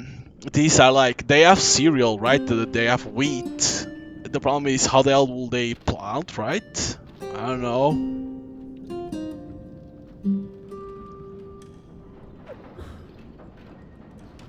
But like with this choice, it gets balanced because they're gonna stay here, so it's only 4 people. It won't be easy, but if you rest enough, you could probably get back off on the right foot, maybe catch us up. But I won't advise you stay here too long. The risk of being spotted by raiders will increase every day if you stay. The time has come. I signaled the departure. We are leaving Inaya and so on behind. Despite my confidence yesterday evening, I'm not all sure it's a good idea to stay here. I would like to believe that our paths will cross again, but there's a part of me that knows full well that we'll never see them again. Our goodbyes feel like farewells. I can't stop myself from suggesting one last time that they come with us. Are you sure you really want to stay? There's always a place for you in our company. Inai smiles, glowing and confident while Soan holds her hand. Don't worry, Camille. We have our own adventures ahead of us. I notice that Soan's gaze rests on Inai's belly, and a strange feeling grips me. I throw a worried glance at Nora. She gives me a discreet nod and goes over to Inai to kiss her. You really should come with us, Inai. You'll be safer. We can wait a few more days if you want. We are decided, Nora. Don't worry about us. Nora sighs and strokes Inai's cheek. Well, alright. Take care of yourself. A few hours later, we are already far along the gravelly, dry lanes. I talk to Nora as we walk. Do you think Inai is pregnant? It's possible, yes. That's why they wanted to stay. Yeah, like it will get hard and hard for Inai to walk, so I think that will be the best decision. They should have spoken to us, we could have slowed the pace, all of us together. Would you have done that? The question surprised me. Yes, of course. I'm sorry they didn't talk to us. I think we should turn back. What do you say? Nara face hardens. It's too late, Camille. It's their choice. You can't force people to follow you. And you know, maybe it's all in our heads. Yes, that's possible. True. We never know, they needed to say. The scenery has subtly changed. The desolate plains are now scattered with charred trees. Their silhouettes are disturbing, bristling and with blackened branch. They bring to mind hands twisted with pain, frozen in one last gasp. Sometimes the tree suddenly collapses under the wind. It breaks and slumps with a series of sinister cracks, then scatters in clouds of sooty dust. The agonized groans of these wretched plants punctuate our otherwise silent march. After some days of walking, I noticed a strange phenomenon in the distance in our path. The sky is obscured by some sort of vast cloud that is moving far too fast, accompanied by a kind of distant buzzing. I stopped the camera to try to make sense of what I've seen. Rafik comes over and announces in a grim voice, "Locusts." I spot with surprise. A cloud that size? There must be hundreds of millions of locusts. Yep, that's right. But there's not a thing left to eat for miles around. How do they survive? Do they eat each other or what? No, but those creatures can cross amazing distance. What do we do? He shrugs. We can try to go through. I don't think they will try to eat us. Sure, but us though. We could eat them, right? Yep, we could eat them toasted or crush them into a powder. It's a very nourishing and it keeps a long time. But it's going to be very noisy. We probably won't be able to rest for several days. I glanced at my map. We could try to go around them. If we went north, we'll be able to avoid them completely by going through this mountainous area. Sam, who's come closer suddenly says, I thought we mustn't go to north. We look at him startled.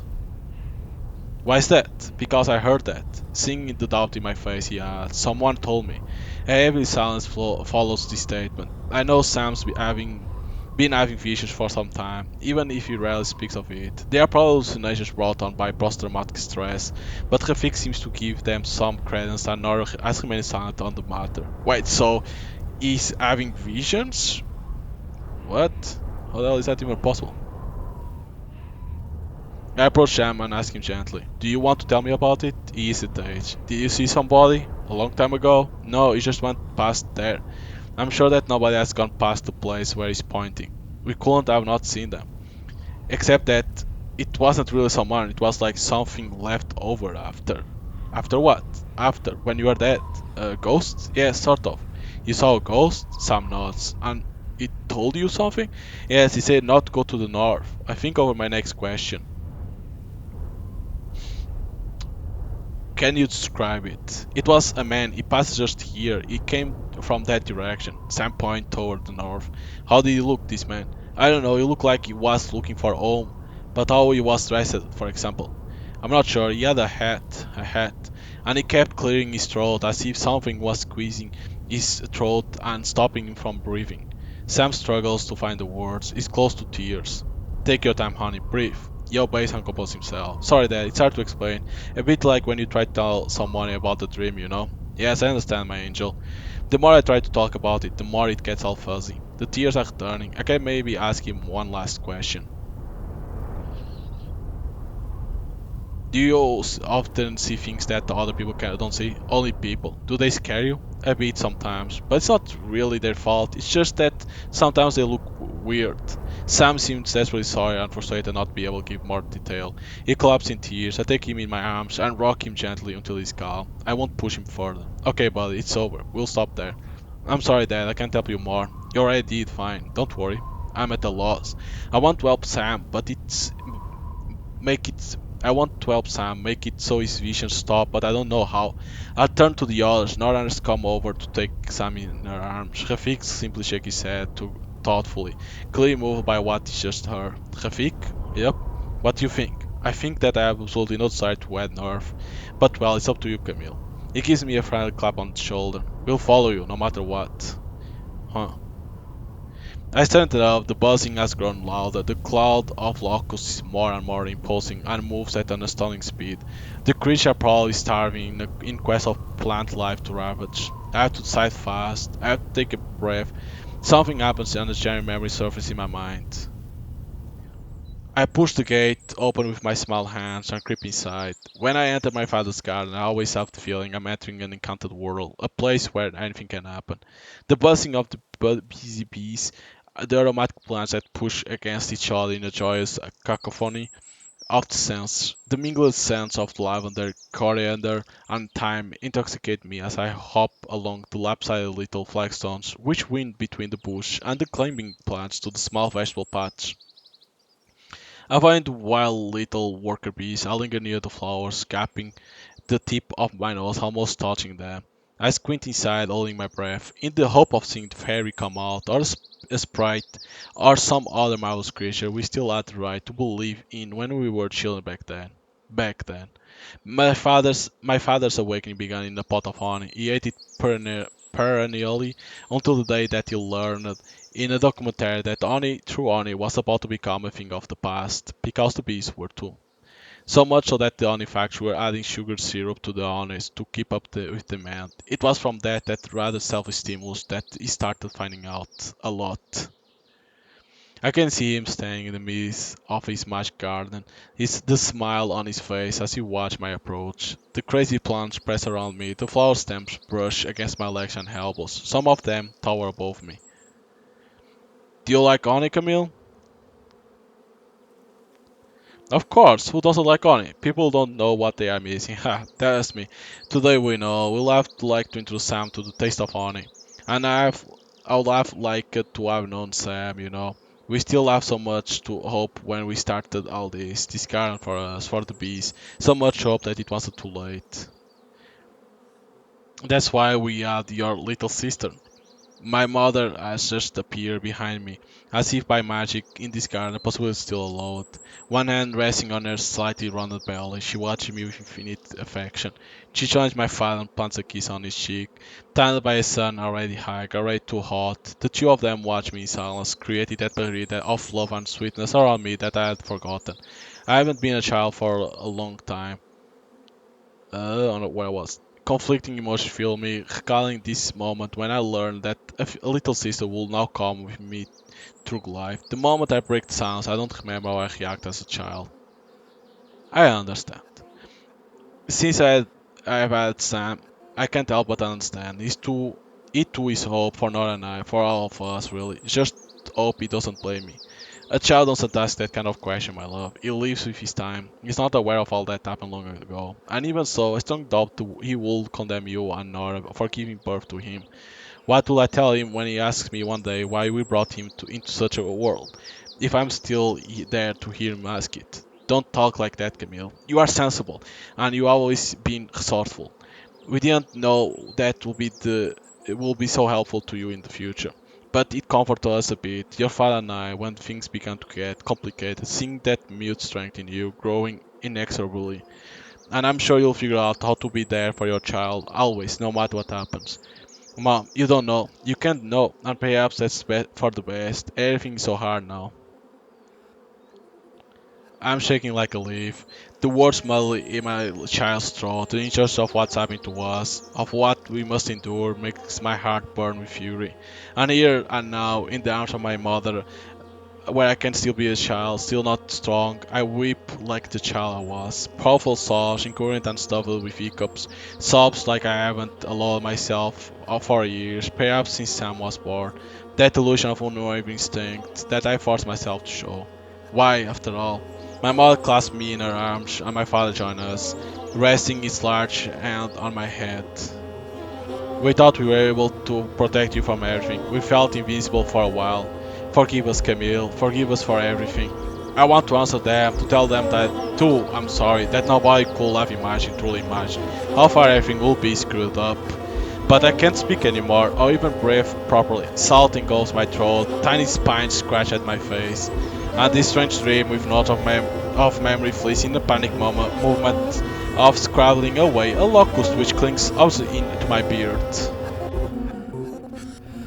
The present pulses itself once more. Barely seconds have passed, a few seconds of infinity. I have to make a decision.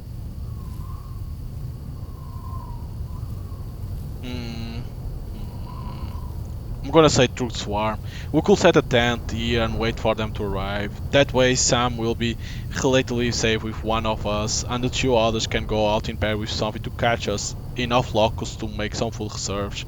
We'll exhaust ourselves less than all of us trying to cross straight through. Hey, no, I want to catch locusts too. They don't scare me. Ha, then you come with us, Sam. I considered this suggestion for a moment before speaking. Okay, let's do that. We could take shelter for a few hours, take turns to get some rest. Only the concept of rest is going to be pretty nebulous, with the infernal racket these creatures are making. Perhaps if we put bits of cloth in our ears, we could muffle the noise. Let's try it, we'll see. Rafik's right, it will be a pity to miss out on a food source. Everyone tactically begins to put tent up before the logs arrive. Then we all wait inside for the wave to hit us. At the instant when the first insects start landing on the tent, we instantly huddle together, gasping, plugging our ears as best we can with shreds of air from our store. After a muffled torpid moment where we all try to get used to the instant breathing that drones right through to our bowels, Rafik stands up. He's frowning with discomfort, but his voice is still full of determination when he says, as he heads for the tent entrance, "Let's not lose any time. I'm going out to gather a batch of our little plant-eating pals. Who's coming with me?" At the moment I'm about to join him, one of the tent pegs, despite having been carefully anchored in the ground, comes loose. The movement drives me to my knees as I push back tent canvas which clings to my body. Nora and Rafik come to help me, pushing back the insect-laden cloth, which has begun to engulf our shelter. We underestimate the mass of the locusts and the airstream caused by their movement, and the tent won't hold out long at this rate. Let's back up, the tent won't hold out under the weight of the locusts. There's no choice, we'll have to go through the swarm. The noise rapidly becomes deafening and the swarm of locusts abruptly darkens. They fly at an astounding speed. We are forced to cover our heads and the rest of our bodies with cloth to absorb the collisions. Their numbers is terrifying, but the size of the creatures is even more astonishing. The biggest ones are almost the size of my hand. I've never seen anything like it. Rafik used a big sack made from blanket to capture the insects. When night falls, we are still laboriously advancing through the interminable swarm. Nara points out the structure that I hadn't noticed on our right. It's a long stone building, probably an old chapel. We could certainly take shelter there for a few hours at least. Even inside, the locusts are numerous, but we can finally uncover our face and sit for a while. Nara prepares to fry straight away while Rafik gets busy making insect skewers. At least we are food, right? Despite their unappetizing appearance, I have to admit that once toasted, the logs are pretty tasty. I don't know about you, but me, these are my favorite insects. And what insects you like least? Mosquitoes. Oh yes, the logs are bigger and noisier, a bit like you, but at least they don't carry malaria. And most important, you can't eat mosquitoes. That's true. On the other hand, if there was even the smallest chance of anything growing around here, it's just being reduced to nothing. Okay, that's good. Rafik continues cooking insects for most of the night. Fuck, really? The meal is very frugal. Rafik drinks a lot, but it's good to see his vitality. As at every camp, I review the condition. Okay. We have to ration our supplies. This won't be visible much longer. We need to go and get. Sam is exhausted. I'm exhausted. I'm gonna send Nora.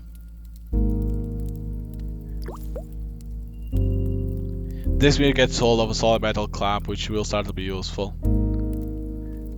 Nah, it wasn't that much. Chapter 3. There may be a way to do well out of these. Now it's sent into a hilly region. The terrain is even more arid. The road is flanked by ancient vineyards, long deserted, now invaded by spiny bush, so dry and grey we can't tell if they are dead or alive.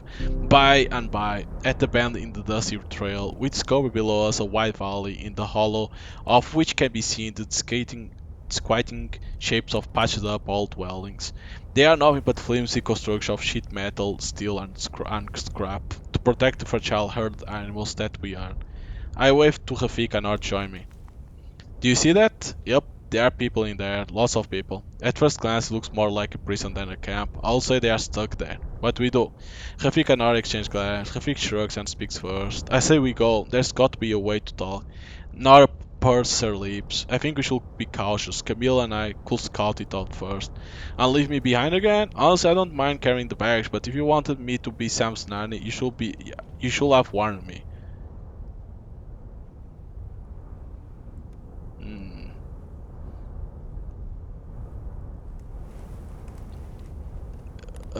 If you want to keep an eye on Sam, it's because I trust you. You have to trust me too, okay? Rafik grumbles but concedes. Alright, don't go getting up on your high camel. I know you are less conspicuous than me, but stay alert. I think maybe with those folks we could do well out of these. Do well, you mean trade with them? But we got nothing to offer. Rafik grins at me. On the contrary, I think we got a big stock of the one thing they need most. A bath? No, hope. Oh, yes. We haven't got a bath, mommy. Very true. Spell it out. Priorities to avoid trouble. Spell it out. Rafik let us gather around him before explaining. There has to be food in the camp, otherwise there won't be so many people in the same place. Not enough for everyone, it will seem. Quite. But plenty for a small company. You want to steal their provisions? No, at least not exactly. Rafik. He flaps his hand at me to wait and keeps talking. If we pick out of a few people and offer them to take them north with us in exchange for some resource, it's up to them to figure out how to get them to us. And you don't care how they get them? Frankly, no. Then what? How do we get them out? With us, of course. And us, except how do we get out? Well, I don't know yet, but what I do know is that we will think better with full bellies. I don't know much like the way Rafik sees things, but it's right that we do represent the best chance those people have one day getting across the mountains. If we could make a few allies, that will certainly be a good thing. We'll see. Are you ready, Nora? She nods. Let's go. We still down to the first shelters. The sour out of human fuel quickly intensifies. Hmm. Uncovered.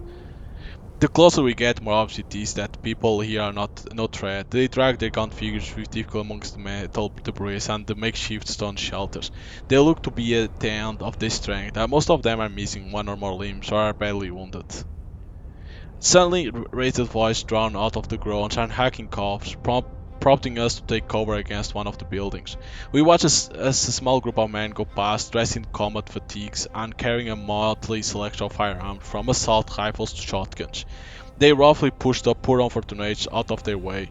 They carry out what looks like a camp inspection, but they do not linger. Finally, they select three, slightly younger and less sick than the others, and force them to follow them to another area of camp, enclosed by fencing and barbed wire. After making a circuit of camp, the patrol pushes their captives to a wire gate. There's another camp better sealed off. The two camps are separated by a few dozen meters of a dusty earth. The only way to get from one to the other seems to be a corridor of barbed wire. When the patrol has disappeared behind the fence, Nora and I continue our careful approach of the first camp. They don't notice immediately. All of them are too busy with simply surviving a day, an hour, a minute longer. They have set out several grubby canisters around the camp, probably trying to collect rainwater, but the containers remain awfully dry. A one-legged old man with a disease-ravaged face finally notices. I can feel the astonishment in his gaze. He doesn't take his eyes off us. I still nod and we approach him. As soon as we are within earshot, he murmurs something in Spanish, in a hoarse, rasping voice. I answer in Arabic, then in French. He nods his head at the French. You're not from around here.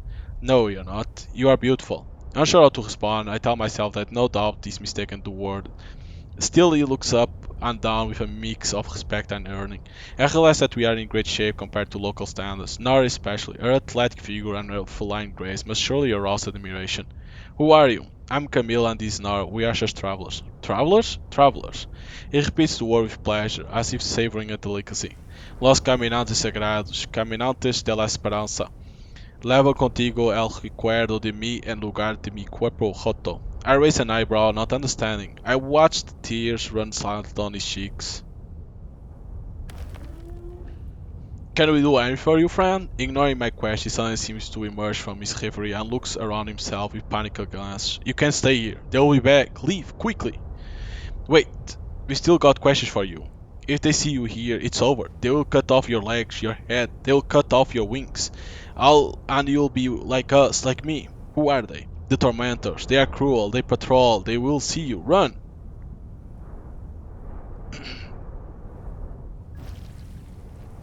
One last thing, is there a way to get through the months? His ruined face froze for a moment with unreal expression. Come back tonight if you want, but not now. Too dangerous. Leave fast. He gesticulates as he drives us away. Some of the others finally notice us. They watch us leave the camp to return to the heights. Once the motley collection of shelters is far behind us, I think of all those crammed in wretch, surviving as the best they can, and of what the old man said about cutting off our wings. I can't help recalling the last time I slept in the big city. I was about 20 years old and I was passing through the town. Which town was it? I forgot the name. It's not important. It was one of those big modern cities on the edge of desert built in the last century with wealth from black gold.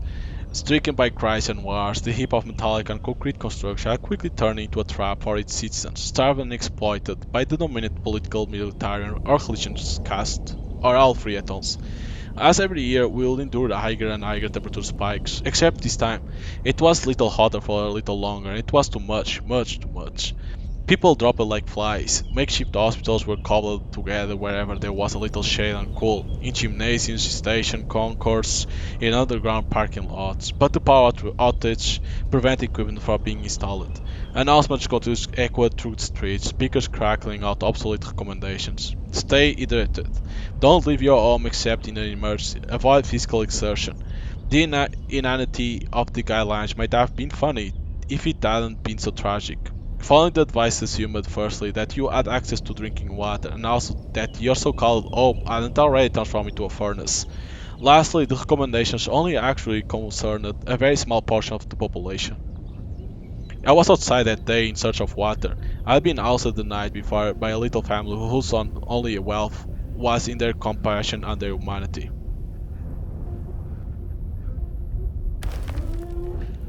So there I am, home in the streets, hoping to find a reasonable clean water source. The streets are deserted.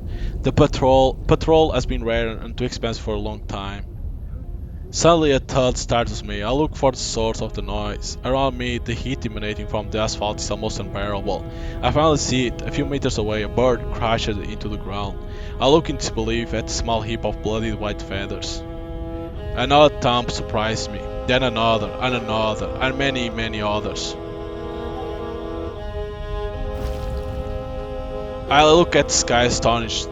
A rain of birds crashed down on the neighborhood. I can't guess the height of their fall, but I hear windows breaking and roofs bending beneath the impacts. Streaming down around me, a deafening host of macabre bouquets, wreaths of feathers and blood. Finally, I scramble onto a building edge where I squeeze in with a dozen other bystanders. Time stands still. We watch in silence as the birds slam down for a long time. Too long. When it finally stops, the scorching ground is coated with feathers which drift down through the stifling air. All of us have much difficulty realizing that it's over, as we had understanding when it began. For several minutes, I feel as thought I can still hear the creatures dropping, the muffled crunch of their fragile bones resonating in the silence, but I'm almost certain I'm imagining it. It's over. I look at the face of those sheltered with me, beneath the little porch where we were all crammed in together. Nobody meets the eyes of the others. Everyone stares at the floor, but not too far. Not far enough to see anything that might make them have to think. There are a few uncomfortable whispers, spoken only to fill the unbearable silence, to fill the void fast and avoid the dizzying sense of guilt. A child starts to cry. He cries a long time, and the adults leave. The child and I remain there, him weeping and me staring at the station. Because I don't want to look away, I want to look at it straight on, this god awful world we have made. They will tell us in the news it was an exceptional case, probably caused by a heat wave, but deep down we don't believe that. It was just some birds migrating too late who got themselves into trouble. But Charles and I, we know that those birds, those tiny bloody heaps, shattered on the burning asphalt, they matter. He weeps and I rage, and then we look at each other. The water that fills his huge soft eyes still eludes my fury. And yet, I don't like children. They don't understand anything. They are strange to poetry and wit. They are selfish and self-absorbed. They don't truly understand gratitude, and their rare, generous impulses are usually driven by strict upbringing, nothing more. At least that's what I believed at the time. But it wasn't poetry that fell from the sky that day. It was stark reality, raw and naked. A nakedness that the grown-ups hastened to drape with black humor and hypocrisy. The only one who had truly seen, the only one who had truly understood was this damn child. Almost 20 years later, I know that overall they didn't make it, the birds. Today, the blue sky is as deserted and silent as a shard of glass. We killed the birds, and I had a child. I emerge from my reverie as we reach the summit. The afternoon is already well advanced. Sam runs to meet us and tell us about the various games that Rafik has thought up to pass time.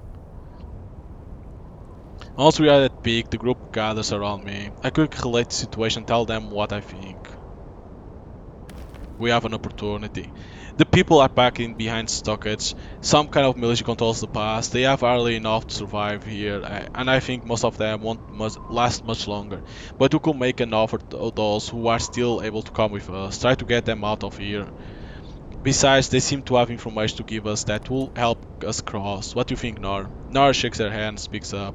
The patrols are well equipped, but the Yappers look well cared for. It will be interesting to know how many of them there are and exactly what their goal is. Also, considering how many people are packed in here, I think that if there is a less obvious passage to the north, then its dangers are difficult to find. The only way to get any answer is to go back tonight, but I don't trust those people there. Huh.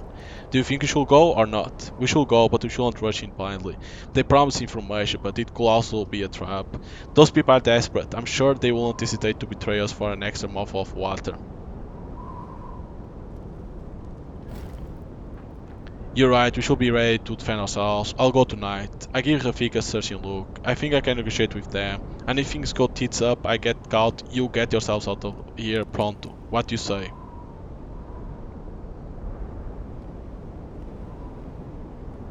We'll both go, Rafik. Rafik takes a light load, some provision and a few tools, probably hoping to be able to trade. Myself, I take a flint and what's needed to make a torch, in case we find ourselves without light or needing to send a signal. When night does fall, we set off. Nora comes with us halfway, where she settles into a rocky alcove hiding in the hillside. From here, she can watch over both the valley and the camp, where Sam remains at the summit. She hugs me, and before we pull apart, she whispers in my ear, "Come back to me." I kiss her softly, then Rafika and I continue our descent toward the camp. Despite the deep dark of the moonless night, we have no difficulty finding the camp, which is dimly lit by a few pallid lamps. I turn back from time to time, trying to pick out Nora and failing. After an approach made arduous by the lack of light, we enter the camp. A group of officers wait us. One of them gives me a friendly nod and approaches. "We have been waiting for you. It's Bruno. Come, it's this way. It lives between two buildings." I'm astonished to discover an older stone structure behind scrap metal shacks. We enter an open roofed building. It takes me a few minutes to realize that we are in the ruins of an ancient cloister. The square lined with broken columns is still visible. A few fires have been lit around the garden. The Rafik lets out a little whistle, impressed at seeing the carving still perceptible on the capitals of some of the columns.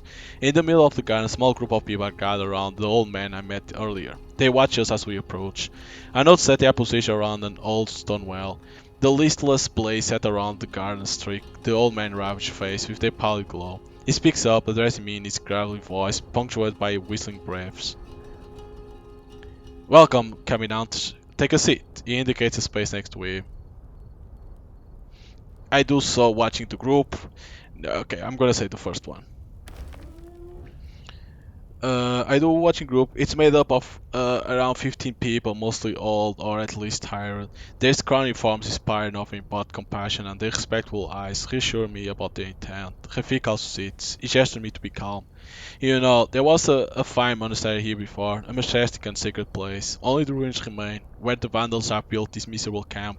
We come to meet here every evening, to not forget. Not forget what? Our humanity."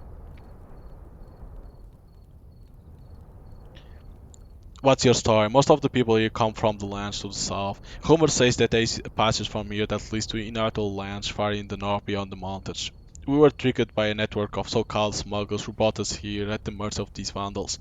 They got firearms and are willing to use them. Some people were taken beyond the fence, women especially the young ones and children.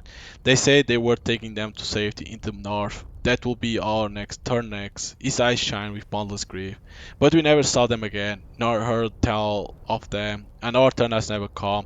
Then, eavesdropping on the guard's conversation, we realized that those who had gone through are in the other camps, just as terrible as our own, perhaps even worse.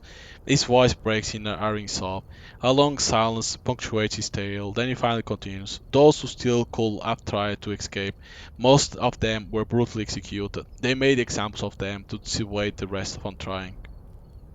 A metallic sound outside the cloister breaks the night silence. Everyone stops and listens, appraising to quiet. The old man lifts his hand in a calming gesture. "It's still early. We have some time before the first patrol." "Is there still water in this well?" He shakes his head, muttering something unintelligible. Then he speaks more clearly. "No, it was the cloister well, but it's dry. This used to be a famous monastery, Santa Maria de la Real. There was an amazing fountain too, that ran with wine. Travelers could drink freely at it, according to a very old custom." The old man lifts a dirty, twisted finger, broken in several places, as he tells his story. "The custom began thanks to a monk who gave out wine and food to the people and the pilgrims, unbeknownst to his less generous brothers. It was forbidden, but each time his superiors tried to catch him in the act, the bread and wine would change into the wood and flowers, so it was never disproved. After his death, the fountain was built in memory of his generosity. As you can imagine, we have no more wine now, but we wish to respect the custom by offering you what we have to drink and eat." He waves his hand, and several people step forward from the group to lay down bundles of dry bread and some skins of water before me. "We can't accept." Rafik shoots me down with a look. "You don't have to." He shrugs casually, but his gaze is fixed, watching my reaction. I turn to Rafik. "What do you say?" He speaks directly to the old man in broken Spanish. "Me, I want to know what you want in exchange." The old man gives a small grin and gestures to the group. Three people step forward. They are younger and in better health than the others. These Jose, Luisa, and Bruno. I'd like them to go with you. Go with us? As far from here as possible. There it is. At last I seem confused. You want us to save these three in exchange for the food. But what about the others? And you? I look around me at all these people crushed by hunger, thirst, and mistreatment. You know, we are already doomed here. Too weary to flee. What does tomorrow offer us? You can save these three, and we're all ready to help you do that. Come with us, all of you. Gather the last of your strength, and let's get out of here. We'll help you. He shakes his hand. No. If we all try to escape at the same time, we'll be too slow and too easy to spot. It's certain death for everyone. He's right, Camille. We can't save them all. I sigh, but I know it's true. I understand. So what do you say? I take I take a deep breath to answer, but Rafik beats me to it and I was in my place. Agreed. Yeah, but still it's not leveled. Rafik, it's agreed. I said, we'll take the lot, the food and the people and everything. Come on, let's go. Wait. I turned to the old man. An old woman speaks up behind me. Be careful, the night patrol will be out soon. You need to be gone by then. I don't know what exactly she means by soon, but do I really want to take the risk of being found? I'm gonna say we need to leave. Rafik shares out the loads between Bruno, Luis, and Jose. Each of them carries a bundle and a few flasks of water. We make our way through the stone ruins before crossing the filthy camp. Thanks to the instruction, we managed to slip through without knocking into a metal sheeting until we reach the edge of the camp. Outside, the darkness is as deep as ever. We move as silent as possible toward the hill. Once we are at some distance from the camp, Luis asks us to catch up with me. Are you many? 4. That's not many.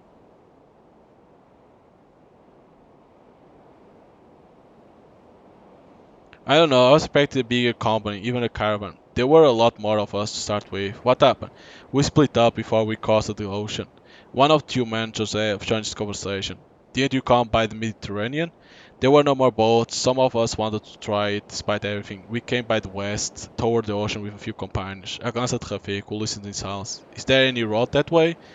Not really. First we got to the Canaries, but we couldn't land there. What is like over there? Very bad. The ports are devastated. The storm shadow and the desert sand arrived long before we did. The air is full of dust. The heat is lethal. But still you made it. We were very, very lucky. Did you land in Galicia then? Yes, I think so. Well, land, that's not really the word for it. The boat sank off the coast, then we drifted in a leaking dinghy for days. When we finally touched the ground, we didn't know where we were. I remember that the whole coast was overrun with crabs, blue crabs. We walk on silence. At least I see the shape of Nora coming towards us. She studies the free refuge with us. Everything alright? Yes, don't worry. Oh no, I have more water than people. Okay. Let's get to our camp if you don't mind. I'll explain everything there. She nods and we climb the hill together. Sam's waiting for us. I make the instructions and quickly tell the others about the events of the night. We shouldn't hang about here. Rafik's right. When they notice there are captives missing, they'll come after us. Quite right. Let's get going as fast as we can. Our steps lead us to an old asphalt road. The tarmac cracked all over, will be completely unpassable for a vehicle, but on foot we manage to struggle onward. All of us stumbling regularly. Sam falls several times, but he picks himself up bravely. We have to press on fast to put as much distance as possible between us and the slave camp. The first light of day is showing when we see a huge structure across the road. It's a bridge falling apart in several places. Nevertheless, the part of the overhang of the road seems to be still be solid. There might be stuff. Pick up the remains of the cards, yes. We are forced to squeeze through the wrecks.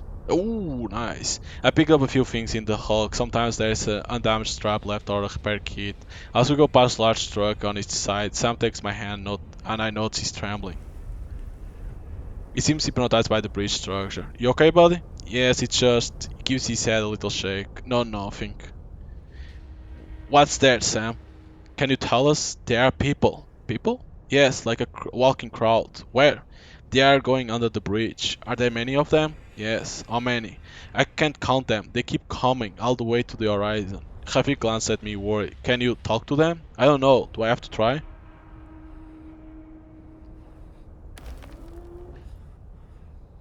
Yes, try. Oh. There is a little girl. She lost her parents. I don't know where they are. I haven't seen them. She's asking where they are, but I don't know. Daddy. Sam turns to me, panicked, his huge eyes full of tears, begging for help. I already take him in my arms. Dad, she's, and there is no one to look after her. Hey, calm down, my love. We are leaving. But I don't know where they are. Her parents, I don't know. He collapsed in tears. Daddy, I'm scared. I sweep my arm at the arch to get the company moving, to get away from here as quickly as possible. I carry Sam who continues to cry into my shoulder. I don't want to be like her, Daddy. I don't want to. Please. Don't worry, we're not going to leave you alone. The word seems to comfort him a little. I carry him until my arms can't take anymore. When I finally set him down, he starts walking without saying a word and remains silent for several more hours.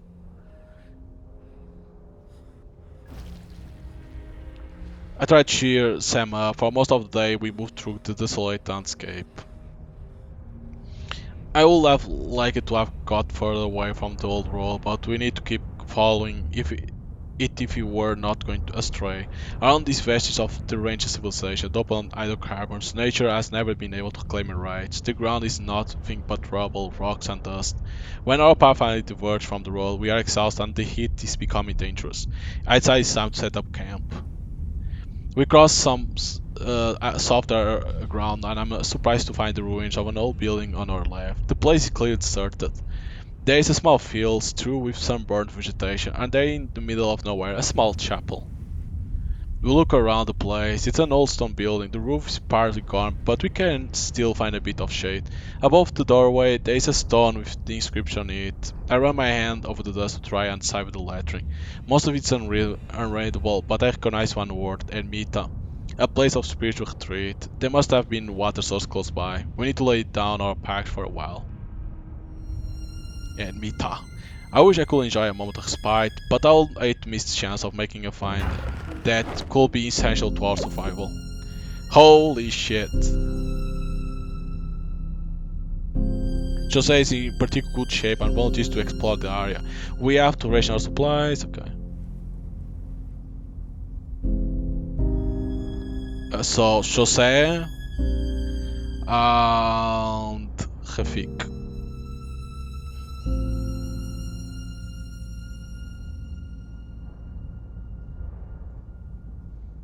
The expedition is to explore a little stone play. The unexpected curve of an old cattle watering through restores our spirits. Okay, that's not bad. Digging into the muddy earth, the expedition is able to collect some water. Okay, now it's balanced. Jose finds a shovel that lets us dig deep down and collect several liters of water. After feel them boiling, okay. I think finally catch up with us and we collapse onto our blankets. I woke up by an unexpected noise. Shouts, get up, quick! Rafik! Rafik emerged from a door. Sorry, Camille, I dropped it off. As he's saying the words, he realizes, as I have, that there are people coming. His eyes widen. Shit! He jumps to his feet and starts gathering up his stuff, cursing himself for his carelessness. Come on, we are leaving right now. The panic spreads amongst all of us. I'm about to rush for the ants, but Nara grabs my arm. She nods to a window in the north hall. Well spotted. Our exit will be better handled from anyone coming from the road. I go through the ruined window frame first. Outside, the afternoon is coming to an end. I can clearly hear human voice on the other side of the building. There are two at least, probably more. I gesture the others to hurry. There's no path, but I guess we can keep going north, with a bit of gymnastics over the steep rocks.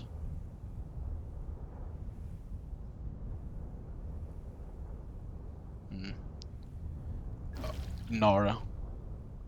Sam follows close behind her. I help him move on, making as little noise as possible, but we are falling behind. Shit.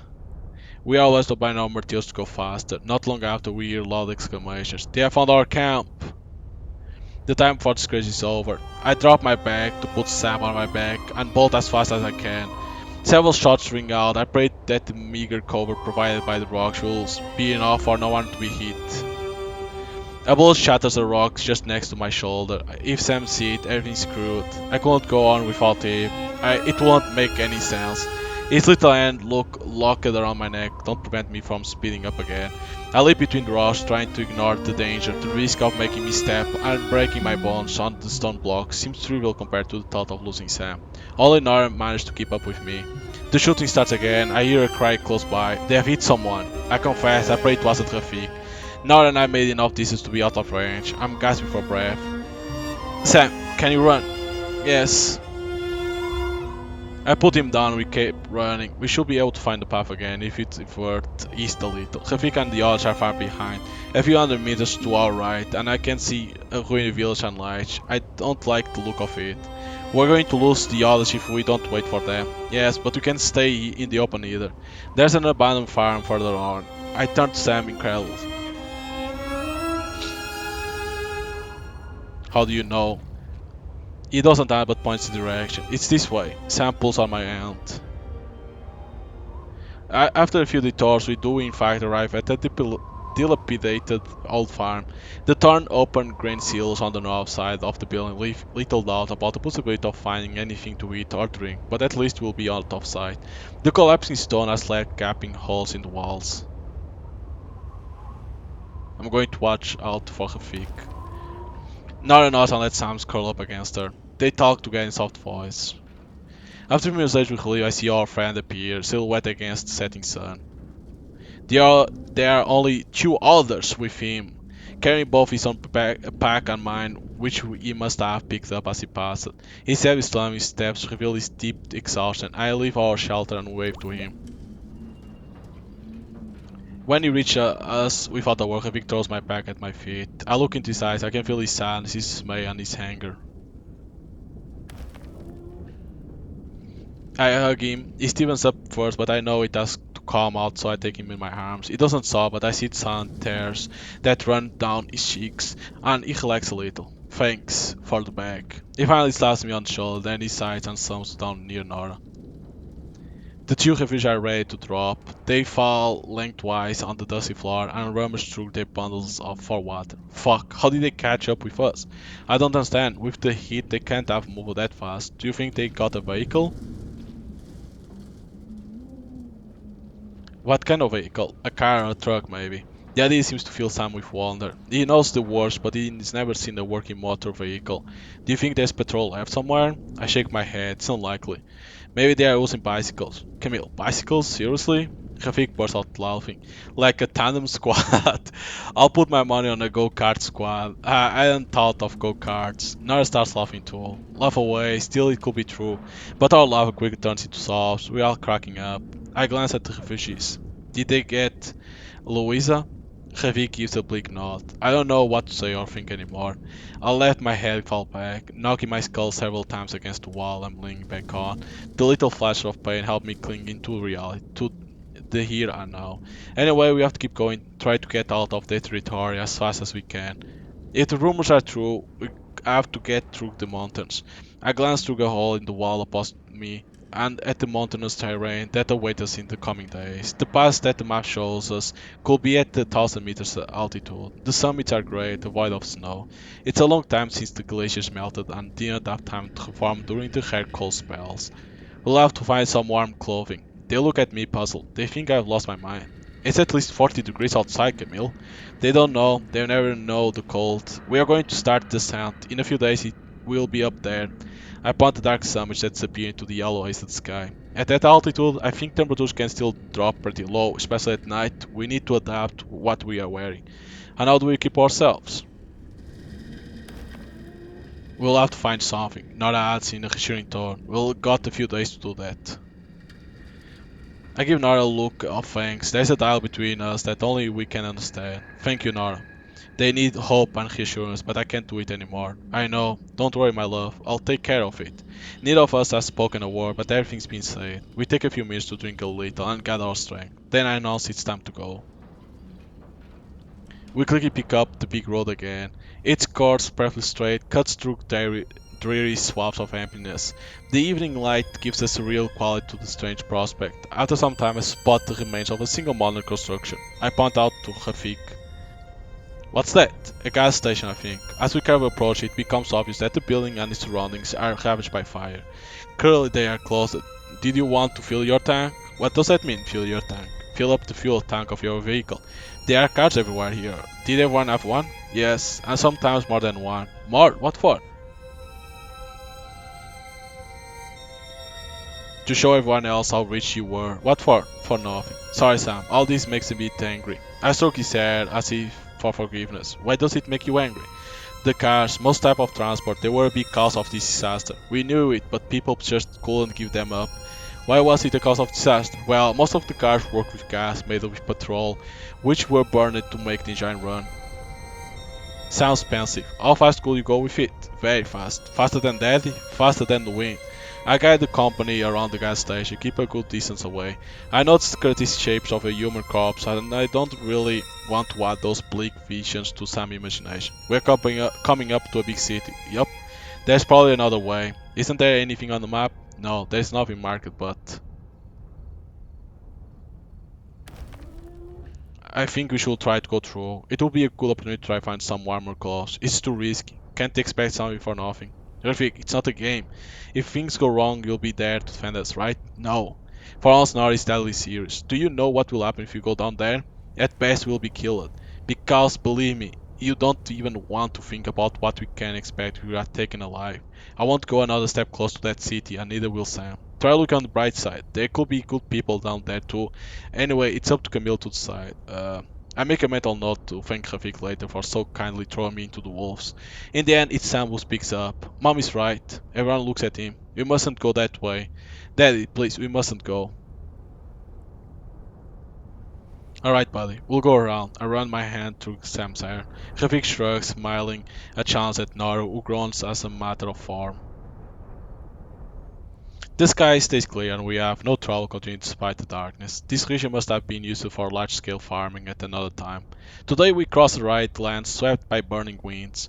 Even thought we stay away from the first signs of urbanization, there are more and more hulks of cars lying in the way. I kept an eye on Sam, who's looking very nervous again. I try to think of something to take his mind off things. We have to find a way to wash your hair. Oh, I can't even get my fingers through it anymore. And to wash all of you actually. With sand again? It would be more effective if you could rinse you a bit. Yes, I'd like to have a bath. Do you remember your last real bath? Yes, it was a long time ago. I was 3. 5 actually. Oh, but it feels like it was a long time ago. Because it was long time. For you? And for you? I'm surprised by this question. Well, it's gone faster for me. Why does it go faster for you? Because your heart beats faster, your biorhythm is faster than mine, so time seems to go slower. I'm trying to think of the best way to explain biorhythms to Sam when we were interrupted by a shout. Camille! Nara grabs my arm and pulls me back. I search for the reason for her sudden panic. She pointed at some ruins about 100 meters ahead of us. I don't understand immediately. Go back, quick! As the alarm takes hold of our little company, a group of armed men emerge from the place Nara had pointed out. We turn around at once and I start running, pulling Sam by his arms. As we are trying to reverse our steps, I discover with horror that more armed men are coming up the path towards us. We are trapped. Shit. This way. I lift the road and guide the company across the plain. The vegetation is sparse, but there is still enough thorns and branches to tear out our skin. However, as I look, the field is still crossed with deep furrows. We barely crossed a few meters when the first shot rings out. Get down! I throw Sam into a furrow and lie over him. We hear a few more shots, then nothing more. Nara! Camille, she's just to my left. Sam's here, it's alright. Rafik! Fuck! He's somewhere behind us. I don't have time to think, I have to do something. The only idea that comes to mind is stupid, but I got no choice. No, I'm going to try something. Don't even think about following me. Go east. I'll find you later. What? Camille, no! No, get Sam to safety. What do you mean? I don't have to answer. Sorry, my love. You'll understand. I know you'll understand. I lean close to Sam and say to his hearing, listen, I'm going to start running. You stay well hidden. It's hard to speak. He's in tears. I'm sorry, my little love, but you have to listen to me. Listen, as soon as you hear shooting, you crawl that way. I point to east. When you are far enough away, near that hill there, you can get up and start running too. Daddy, I'll catch up with you later, okay? Daddy, please, you promise. My baby, my little one. Take good care of your mother. I kiss him surely for the last time. Dad, you promise not to leave me. And I run north. How much time do I left? A second? A few seconds? More? Maybe unending hours of agony? I've got to gain them at least a few minutes. Then that's all I ask. So I run. We haven't got eaten for days. I gathered the last of my strength to get myself underway. I'm well aware this is an act of desperation. I'm counting on Nora and Rafik to complete this insane journey. I hear the shouts of our pursuers and I pray that the dark works in my favor. I jumble memories of my childhood surface, the school playground. I was happy. We were happy. We could feel the end coming, the end of what we'll later call the thermo-industrial age. The Western world jolted from crisis to crisis, from conflict to conflict, from pandemic to pandemic. But we had inherent centuries of energy domination. We had quality of life so much better than the rest of humanity, especially compared to those who directly suffered the consequences of climate change, the change that we had mostly caused, the irony. But me, I had no conscience yet. I went to school, my days ordered by time in class and recess. In the playground, I was the fastest, unbeatable in a game of tag. I love it, running. I've always loved to run. A bullet zips past my shoulder.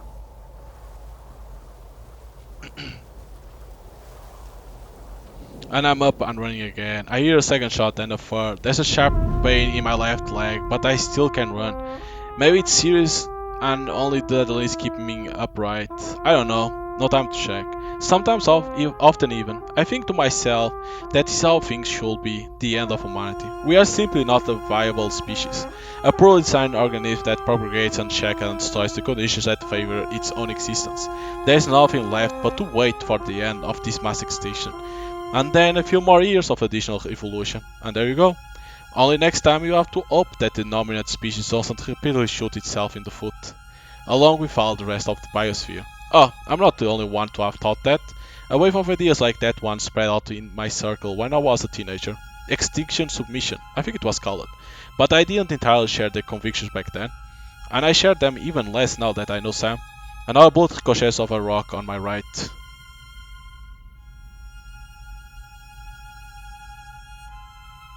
And I keep running, trying to go faster still.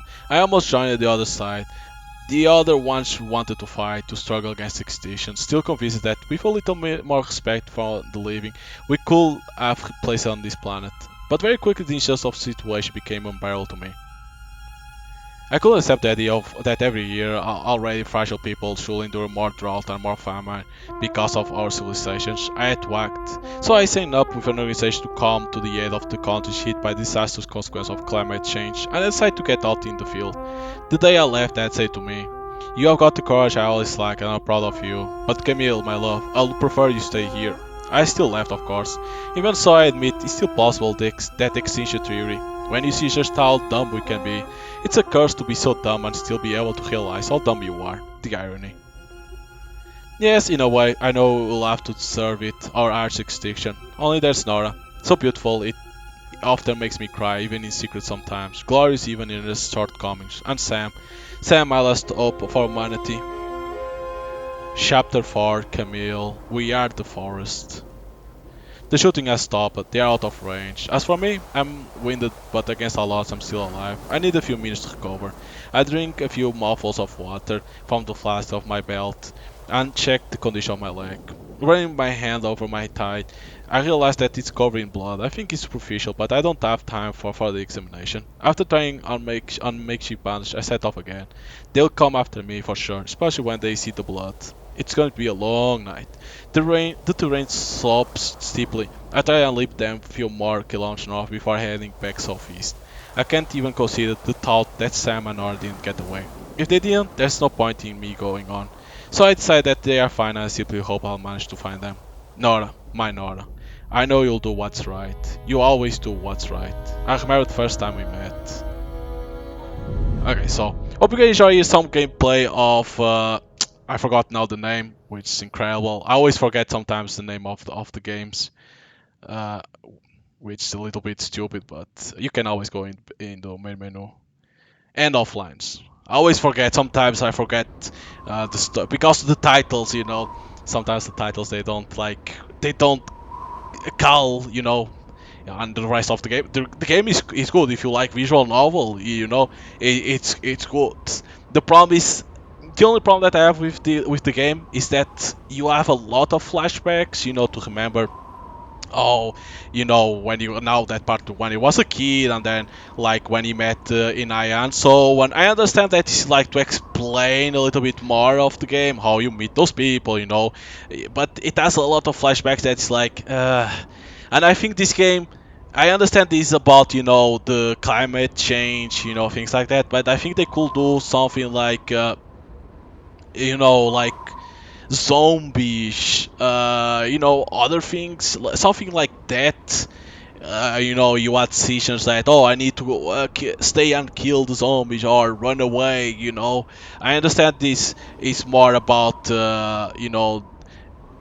climate change, how the planet is, the resources are limited, people try to get the resource, things like that, and you need to manage your company, right, to get to a certain place. But I think it will be cool if these guys, if these developers make a game about, trying to survive a zombie apocalypse or other stuff like that, where you need to fight against, you know, enemies like zombies or other stuff. It will be cool to see that, because this game you don't have a lot of action. It's more about see if you can gather ingredients like water, food, things like that. Yeah, this final part of chapter 3 is where it has a little bit of action that you need to run, things like that. So I would love to see a game like this, but with more action, where your decisions will matter of what to do, to fight or to run, things like that. So, but it's an interesting one. This game is an interesting one. If you like visual novels, you're gonna enjoy this game. It's already available on Steam. I don't know if it came out on GOG or not, but at least it's available on Steam. So hope you guys enjoyed, and see you guys next time. Bye.